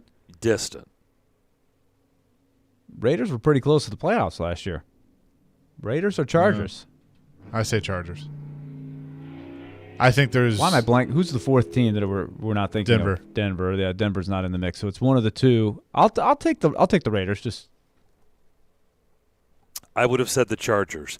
The Denver Broncos are plus 500. Huh? Explain that one to me. Chargers plus 600. Raiders plus 1,200. 1,200. Yeah. They were in the playoff race until two games left. Did I last year. miss something on the Broncos? Did they get Aaron Rodgers and I didn't know about it? Is that what? I mean, honestly, is that what it's based on? I mean, where the Broncos second in that division? I would have had them last. The Teddy Bridgewater effect. All right, Chase? I'm not making that same mistake twice. Oh. I'm surprised you're not wearing a Broncos shirt today. I left it at home. Yeah. It's next to my Carolina Panthers hockey jersey. That was a pretty short relationship, you and Teddy. You bounced out of that pretty quick. Yeah, well, it happens. Yeah. Just not good chemistry? You fall in love on a Friday night, you break up on Sunday. It happens. No chemistry? What was the deal? Yeah, just wanted different things. Yeah. Didn't look like a profile picture. No. I don't understand that one. That's the one.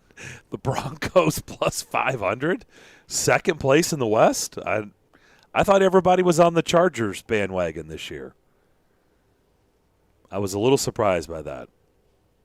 If they're not going to have Aaron Rodgers, how in the world could you have Denver second. Yeah.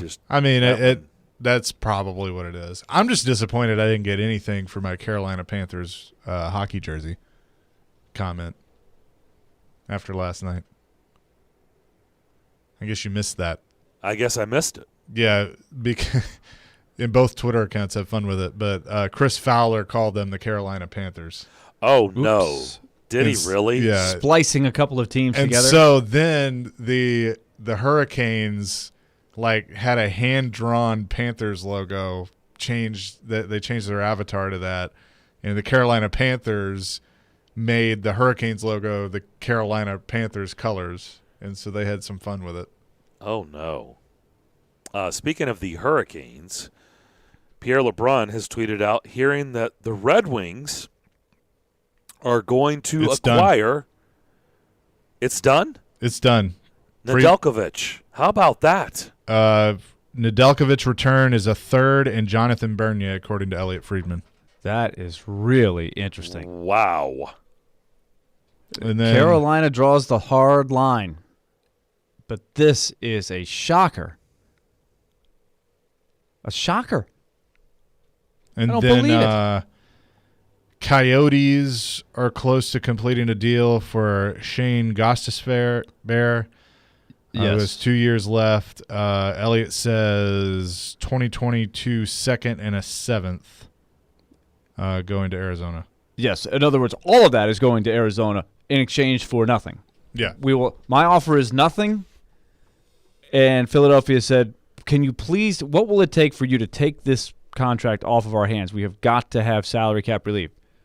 We have no use for this player. Arizona says, okay. So then they get 2 draft picks, a second and a seventh, and they get Gostisbehere in exchange for nothing.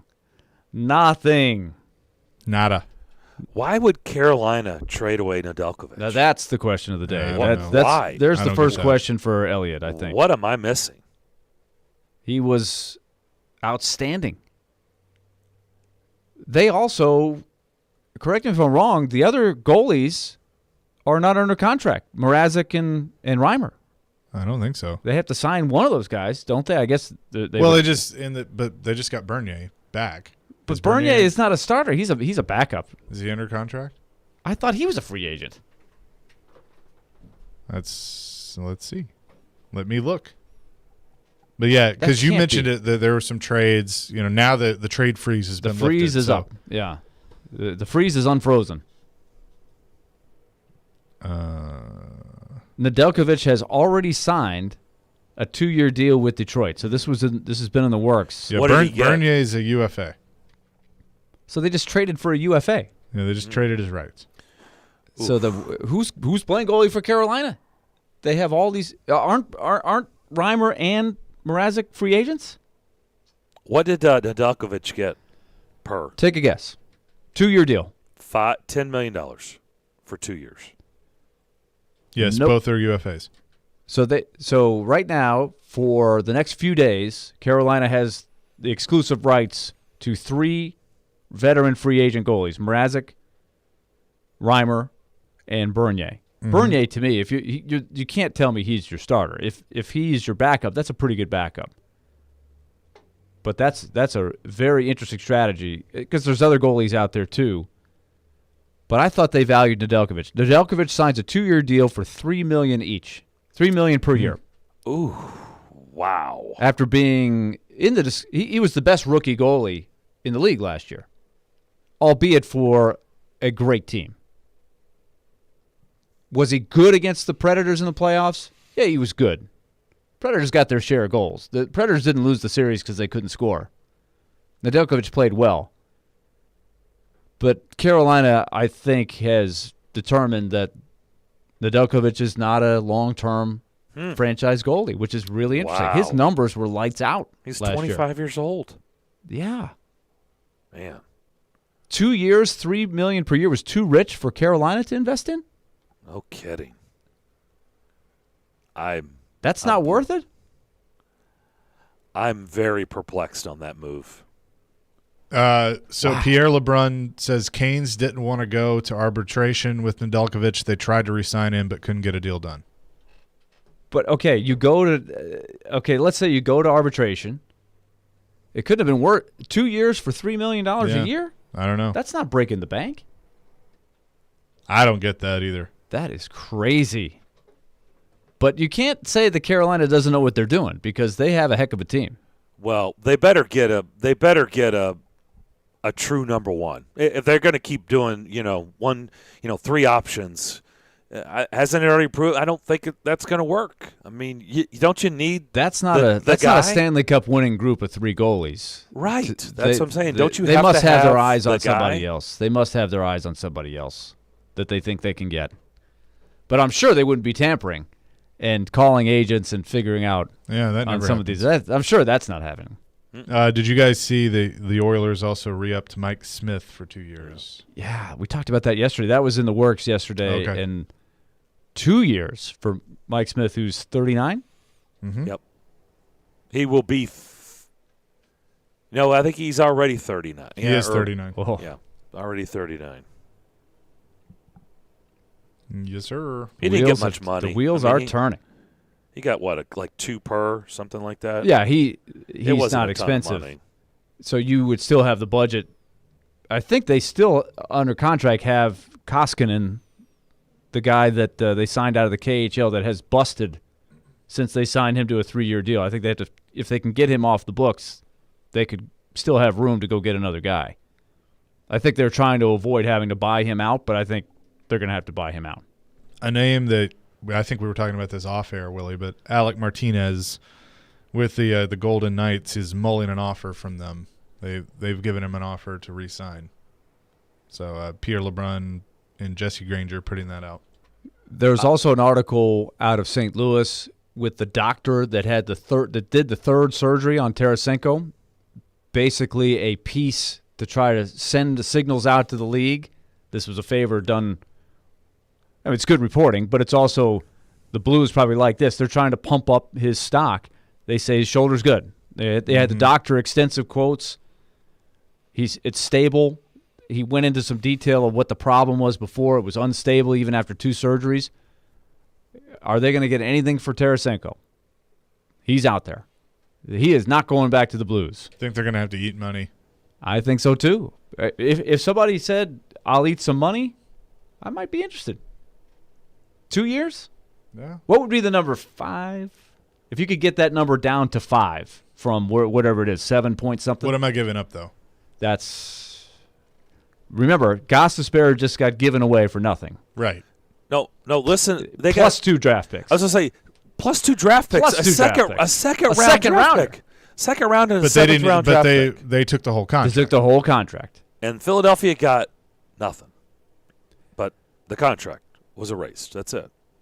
Yeah, Okay, let they gave them me throw it 2 at you draft guys. picks in Gostisbehere for nothing. This may be one for Elliot too, but I'll ask you guys. Let's say the Blues call you and say, just take the contract.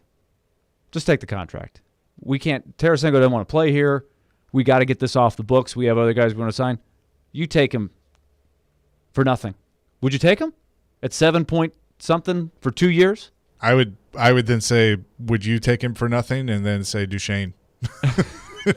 Spit for spit. But they can't do that because they don't. No, they I have don't. cap problems. It's an interesting. Right. Well, I think there's a lot of teams out there that have some contracts they want to move, but they can't take the money back.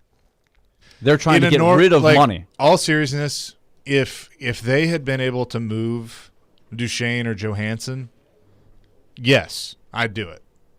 But the fact that they haven't been able to do that, and they still have both of those guys, even though yes, there's cap space, and yeah, he could come back and be awesome. You put him with Johansson and Forsberg or whatever, and could be great. But that's an if, and you can't play the if game right now. The thing is with him, it's only there's major health concerns. We know that. Because despite this article, you still have to say, I don't know, can he be close to the same thing? But it's only a 2-year commitment as opposed to some of these other contracts that have 4 or 5 years of term on it. Right. But if you do that even with 2 years, doesn't that kind of take you out of Forsberg probably? I don't think so. Because Forsberg, you have this year locked in at the number he's at.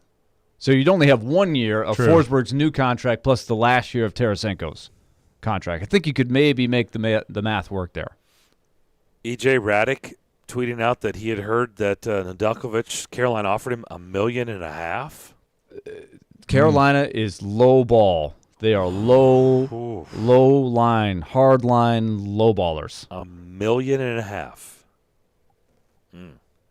million. They trim that budget down, but I give them credit for having as good a team as they have. Interesting. But that is crazy. They didn't want Nedeljkovic for $3 million a year? That's all it would have taken You're for 2 a years? Carolina fan, you have to be ticked. Unless they have the next guy lined up. Because they have a chance to win. Not And they're going currently. to lose Dougie Hamilton, probably. That'll be too rich for them. So there's one of the ace defensemen they have on it. They But lost Geeky to Seattle. they lost Geeky. But other than that, they've still got a lot of good players on that team. And they have a smart eye for talent. But who's the goalie? You got to have a goalie. Yep, that's what I said. They're not set to win. If they don't have a number one, no, nobody's going to pick them. What are they budgeting for the next goalie? They have to have somebody in the back of their mind that they feel like they're going to get to make this move. Who? When we were comparing the three teams, the big three in the Predators division last year, what separated the discussion? They were all three really good, but what separated it? Why did Tampa win that category? Even though at the time I think Tampa was third in the division when we were having that discussion. What separated them? Vasilevsky. Vasilevsky. That's the period. And that was it. Game over. Tampa is the best team. They got the way better goalie. Carolina and Florida, they don't even know who their goalie is. They can't make up their mind, even though in Florida, they don't want the guy to be their guy because they're paying him $10 million, so he had to be the guy. He wasn't the best guy for the job, but he was the highest paid guy for the job. So, I don't know. Lots of stuff breaking. Larry Brooks from the New York Post. Lou Lamoriello of the Islanders looking to bring both Parise and Suter to the Islanders. Parise, we kind of knew that would probably be the case. Suter Trotz wasn't quite as sure, but makes some sense. Darren Drager, Bruins and Taylor Hall are working on the final details of his agreement, including no trade coverage. When finalized and signed, Hall stays in Boston 4 years at $6 million per. So only 4 years. That's the key. Taylor Hall was an unrestricted free agent last year, and you thought he was going to get the $7 million, 7-year max. Didn't get it. Signed the 1-year deal. It's been in the works that it would be Boston that he would stay with, but it looks like he's willing to take less term to stay there. He really wanted to stay in Boston, it looks like. Seems that way. 4 years, Well, that's good. Sign me up. 4 years for a guy that age, I'm okay with that. Per. Yeah, It's a lot less than people thought he would sign for before. That's true. All right, we'll come back. We'll have Elliot Friedman to begin the final hour. We'll continue this discussion on the other side. You listen to Darren, Daunic, and Chase on ESPN 102.5 The Game.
Final hour, Darren, Daunic, and Chase here on this Thursday afternoon. Hope everybody's having a good day to this point.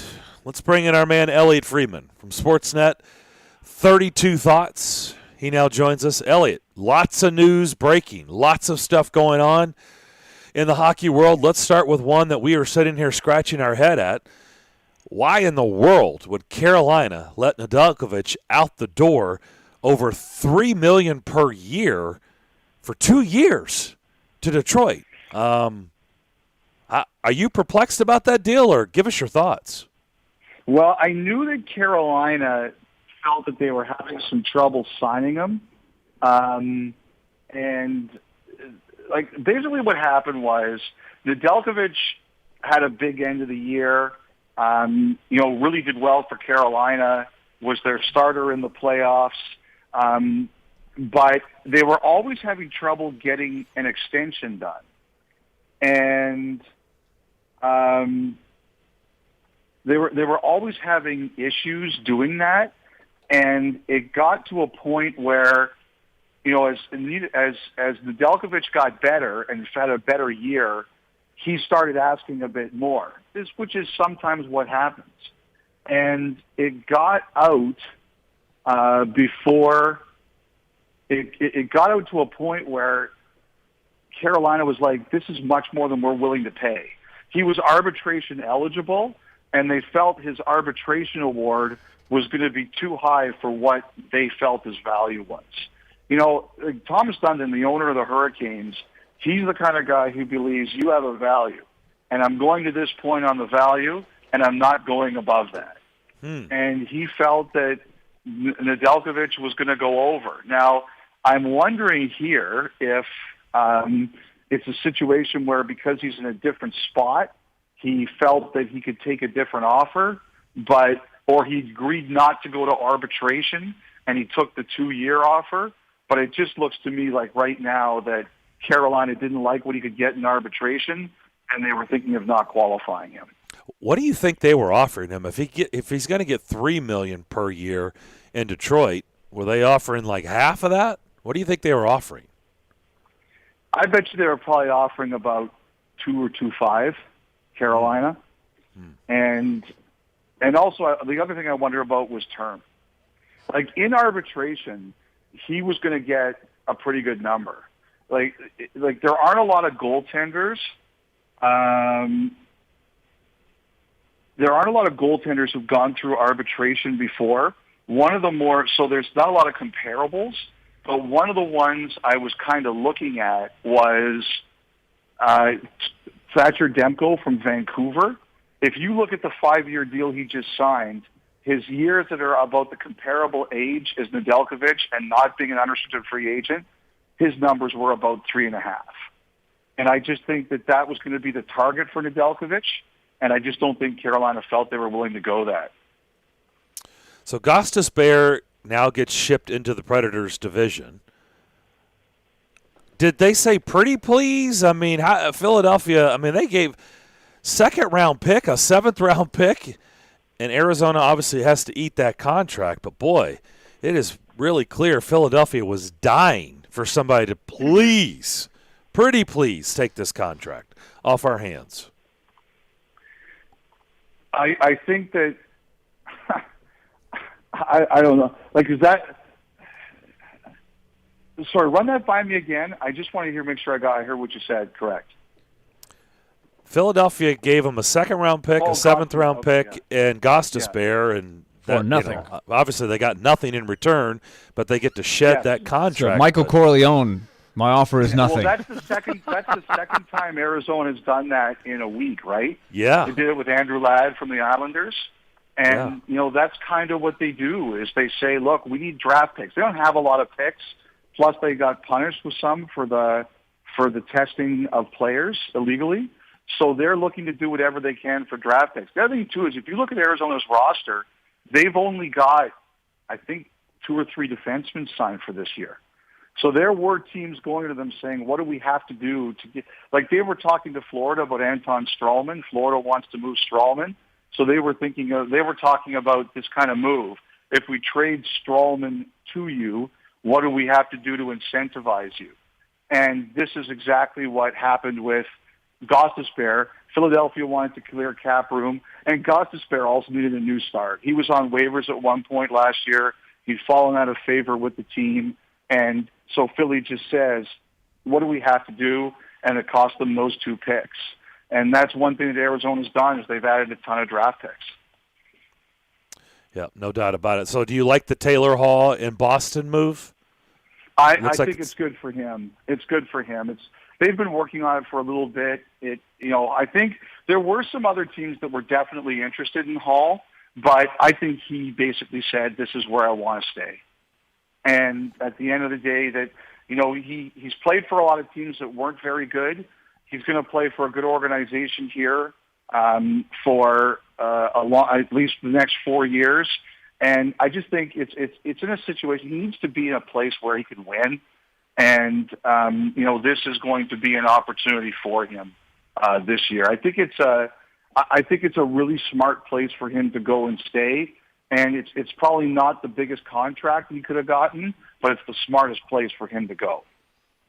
Overall, your thoughts on what the Kraken did last night? Well, they're going to be hard to play against. That's one thing. Like, they're going to beat you up. You're gonna have to earn goals against those guys. What I'm curious about is what they're going to do at center. They have some holes at center. They've got to find some guys. That's what I'm curious about, number one. And, I think also, they've got a lot of cap room. They've got a lot of players. There's only one trade I know of that they've got in the hopper right now, and that's Tyler Pitlick to Calgary. But I think there's going to be some other things they're going to do. They have a lot of cap room and a lot of flexibility. I mean, you guys know Jaden Schwartz. I think they've got some real interest in him to bring him there. We'll see if they can close it. I think they're going to be a real mean team to play against, but what they need is some strength down the middle. Elliot Friedman is with us. So with that in mind, Elliot, the cap flexibility that the Kraken have, I'm really curious how different their team will actually look between now and the start of the season, because you have so many teams, and Philadelphia just proved it, that they'll go to great lengths to create a little cap flexibility. How much can they take advantage of that to add some of that firepower you're looking for? I think that if they can find a scorer, they're going to try to do it. The thing is, though, like, the one thing that they've made it very clear is that they valued cap space more than anything else, and and they weren't going to do anything in terms of wasting that or hurting that. You look like they signed Alexiak 5 years, but I think that's the guy with the longest term there. Like, a lot of the guys they got have a lot less term than that. Eberle 3 years. I think Tano's got maybe 3 years. I just think that they're going to be in a position to, like, teams are still going to them and saying, okay, now that this is done, okay, you still got cap room. What do you want to do with it? I think they also took a long look at a guy like Seth Jones too, but I think they're out of it. And as you know, Seth Jones generates offense. So, I mean, it's going to be interesting with them. I think they felt that teams were better prepared to deal with them this time than they were with Vegas, but that doesn't mean it's over, because they still got cap room and a lot of other people don't. Great point. The Gostisbehere trade is fresh. I also read an article today, the follow-up with the Tarasenko, the doctor saying the shoulder's stable. It's much better this time. He's going to be feeling good. But what is the market for Tarasenko right now? And do you think they would have to retain some salary or accept very little in return to trade him? What's the market like? They're not dealing from a position of strength on him. The other thing, too, is that everybody knows that both sides here want a divorce. The Blues would like to move on, and Tarasenko would like to move on. So you're not. So there's a lot of things about here that you're not dealing from a part of strength with. You don't have leverage because you want the player out and the player wants to go. And two, he's got a big ticket, and actually his cash next season is high. More than his hit. Yeah, it's like 9.5 cash. So there's that. and plus all these injuries. And I know they're coming up with the doctor, his shoulder's okay. The fact that he just hasn't played well. Like, I think there's teams poking around. There's interest. But St. Louis is going to have, and I think part of the thing here is that St. Louis wants to go out and make other moves. It's not just they want to dump Tarasenko and then that's it. Like, I think they're interested in guys like Landeskog. And so we're in a situation here where St. Louis is trying to do other things and they're not dealing from a position of strength. I think that's going to be tough for them. I really do. I'm curious to see if you guys are going to be around Landeskog too. I don't think David Poile is done by any stretch of the imagination. I'm very curious to see if you guys are going to be around that. With that in mind, because Landeskog, I think we all know, is a great player. The question would be, do you want to make another investment in a center they already have the two, right? And then the other thing that we want to know from you, Elliot, is what are your thoughts on Cody Glass? Here's another guy that they said maybe could turn into a second-line center, but his stock probably isn't what it was when he was drafted 6th overall. So where are you on him? Well, I think Cody Glass has a chance to be a really good player. It just didn't work there. I know this past year was a really tough year for him because, they're running out of guys in the playoffs. Some of their centers are getting hurt, like Chandler Stevenson, and it's not Glass who's going into the lineup. And when that happens, it's just bad news. I just think that at a time I think one of the things that happened too is that Vegas adopted, like a lot of expansion teams, they come in, it's develop.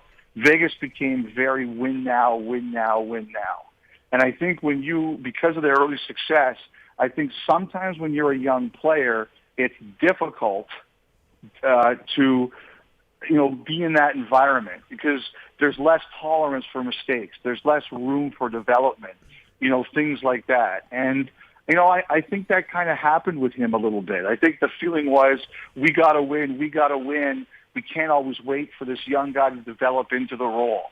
And I think he kind of got a bit steamrolled by that, and it affected his confidence and his place in the organization. Now, obviously you guys are going to want to win. There's no question about that, but there's opportunity there for him. I think there's going to be a bit more of a more patient approach. I think there's going to be a realization that you have to build him up a little bit, and he's going to have opportunity. And I do like Cody Glass. I think there's a good player there. I don't think he's forgotten how to play. I just think the key is you're going to have to build him up because he's been broken down a bit. And then the other part, and maybe this is the question, is do you think the Predators got a reasonable return clearing off the term of Ryan Ellis' salary? You just talked about Glass, and then there's Phil Myers. So is that about what you would hope for if you're Nashville trading a guy like Ellis? I think that Phil Myers is a good player. I think there's a chance if Philly had traded for Seth Jones, Phil Myers would have been in that deal too. So there's people who really like him. I think that one of the things that's kind of going on right now is that you guys are going through a bit of an identity change. You had that group that did really well for a long time, going to the Stanley Cup final, and now you're in a situation where, unfortunately, that group reached its peak. And the feeling was that it couldn't be the same anymore. You weren't getting back there. And, David Poile made some pretty painful decisions, not afraid to do that. And I think he wanted some new blood and some younger blood. So you've got Glass, you've got Myers, and, Myers, I like him. I saw a lot of him when he was in Philly. I think he's a really good, solid player. I'm just really interested to see what you guys are going to do on the blue line. I mean, you have a lot of players there that, especially some younger guys that you guys really believe in. I'm really curious to see how John Hines is going to decide to do all this and who gets what responsibility early on. But I like Myers a lot. I think he's a good player. We're talking to Elliot Friedman of Sportsnet. So with the Zach Hyman deal getting done with Edmonton, how much do you think that could affect Mikael Granlund and his market when it comes to negotiating, re-signing with the Predators or going to market? I just think that I think it's I think that this year that there's been, the teams are saying, look, there's no money, there's no money, there's no money. And you look like Barclay Goodrow just signed in the Rangers for 6 years, 3.6. Zach Hyman's about to sign a deal that's going to be 7 or 8 years, around $40 million. You hear this a lot, and then, the players see it, and they're like, wait a sec, what about that guy, and what about that guy? And it's going to be interesting here to see what gets valued. Like, Goodrow is a tough, edgy player. Hyman is a tough, edgy player, and that's getting valued. Granlund's, he's no wimp. He's more of a skilled player. I think Michael Granlund's a really good player. The other thing I think that's going on here, guys, is I think there's a lot of quote-unquote tampering going on. Gotta be, right? There's gotta be. Yeah, I think there is. And it's always tough to come on and say there's tampering everywhere, because then people are like, show me the tampering, show me the tampering. Well, I can't prove it, but that doesn't mean I don't believe it exists. And I think these teams and players are really good about knowing the market and what actually is out there and what isn't. And I think that I think they're figuring it out. And if Granlund is not getting signed, it's either because he sees something out there that is better than what Nashville's offering, or Nashville's squeezing him because they don't think there's something out there that he hopes to get. How close, if they were close at all, do you think David Poile was to moving one of the $8 million guys to Seattle? I don't think it was ever close. Do you see a team out there that could potentially have a deal work How with them? much room does Arizona have? Yeah, Arizona or Buffalo or whoever. What'd you say, draft picks? Any draft picks? Okay. Or are they just, this is what it is? I think that I think there have been some talks. I think there have. But I think it takes a lot of creativity. And look what Arizona's gotten to get Ladd and Gostisbehere, right? Like, how much of a price are you willing to pay? Right. And I think there have been some talks. I think Poile has really tried. And I don't think everybody's hung up the phone, put it that way. I think there have been some conversations, but it's going to hurt. And I'm not convinced that they're there yet. So with the moves that are yet to be made for Nashville, as you mentioned that, I mean, another one is UC Saros and getting that done. I know it may not be at the top of the list yet coming into free agency, but with some moves that have happened, what's kind of your idea with his market? Especially with Demko signing. Yeah, Similar Demko. age, 5 years, 25. UC Saros has done a lot more than Thatcher Demko. Yeah. Yeah, so I think that and don't forget too, that Demko deal was a pandemic deal. It was during this, right? Yeah. So it's not. Sometimes you look at deals and you say, well, that was before and this is now. No. That one is still good. So, Oof. I think the one thing Nashville tries to do is they always try to say, look, we're a no-tax state, so it should be a little bit less. Vancouver's a pretty high tax province. So I know Nashville always tries that. I think that might be a little harder right now, in terms of, Ryan Ellis signed and he got traded. Victor Arvidsson signed and he got traded. So some of the Nashville guys who are signing might look and say, okay, if I give you a little bit less because we're in a no-tax state, but then look, these guys got dealt. So sometimes I always think that's uppermost in people's minds when these kinds of things happen. I've got to think that if you're Saros, you're looking to beat Demko's deal. You're saying, I've got a better resume than that. And also, I think with Demko, there were 2 years of before he could become an unrestricted free agent. Saros is only one, right? I believe that's right. Right. So he's only one, so that drives up the deal too. Interesting. If they would decide to go a more veteran guy at backup, it's not Connor Ingram. they want to go a veteran guy out there. Who do you think would be a good fit as a veteran backup? There's a lot of good goalies I out know. there. I know. Like, one guy I would wonder about would be a guy like Braden Holtby. See, I don't I think Vancouver's trying to move Holtby. The only issue with Holtby is that he's also cap over cash over cap this year. I think his cap hits like 4.3, and I think his cash is 5.7. And then that's a little high to budget for your second goalie, for your right? backup. Yeah. Well, the thing is, but I think Vancouver might be willing to eat some salary on that. It depends on what you're willing to work on, right? But I do think a guy like Holtby could be available. A guy like Peter Mrazek could be available. Allmark from Buffalo, he wants a big deal. You're not bringing him in to be the backup. I still think Freddie Anderson wants a big deal too. You're not bringing him in to be the backup. But, I think a guy, to me, a guy who's looking for a situation where he can kind of be a backup or a 1B is Holtby. And I know Vancouver's trying to move him. I think but I'm sure Boyle's sitting there saying, I'm not really that interested in him at, 4.3 or 5.7 cash. So, what are you willing to do for me here? So I think that would be a conversation that they would be having. Okay, let's end with, you said the Predators may be sniffing around or kicking tires on Landeskog. I'm just going to ask you, with what you know. We all know he's a tremendous player, but we also talk a lot here about these long contracts. And, really, for the most part, if we're just being honest, they haven't worked out. And I think it's a scary proposition for any team. I would love to go back and look through the history books and find out how many long, 7, 8, or more year contracts, how many of them really worked out when you get towards the end.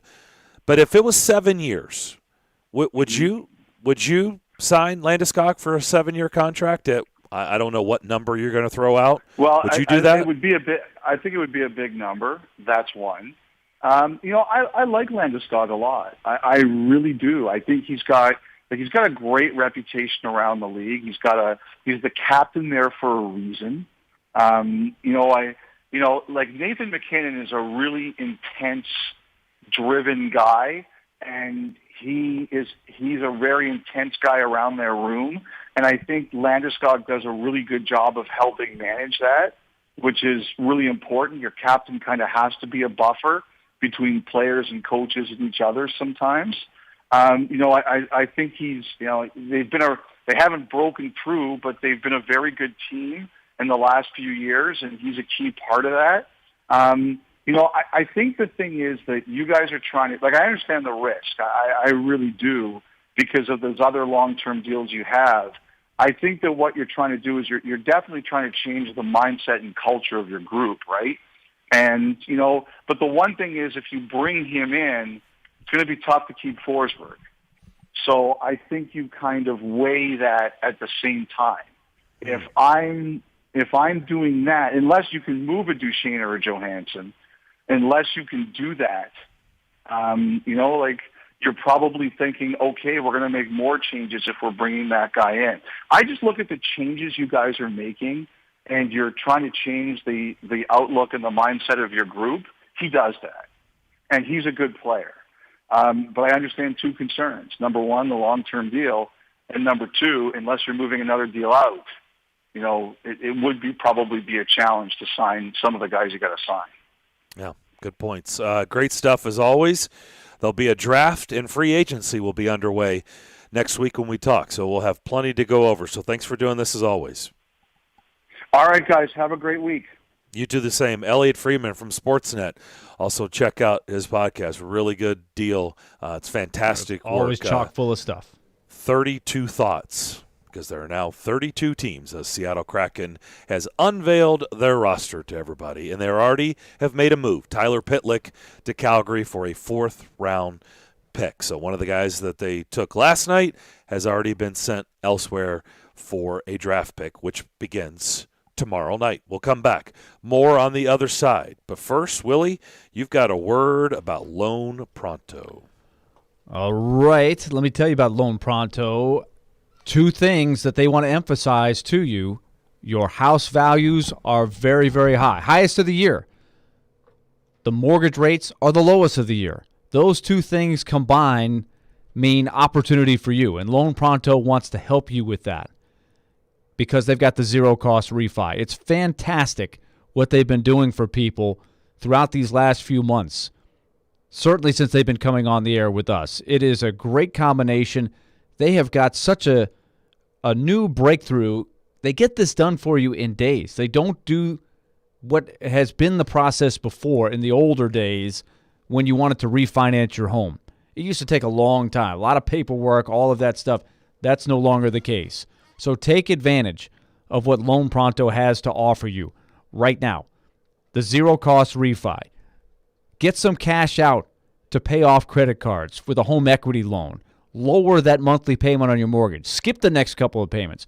There's no closing costs. It's going to save you money over the long term. You're coming out better in the financial picture. Their rates are so low right now. Even if you're buying a new home, Loan Pronto can hook you up with a great low-rate deal and zero closing costs on that. They beat the bank's rates every day for new home loans. So all of those options are there for you. Call them now, 615-499-5780. That's 615-499-5780 or loanpronto.com. Equal housing lender. NMLS 1661781. Subject to lender approval. Not all loans eligible.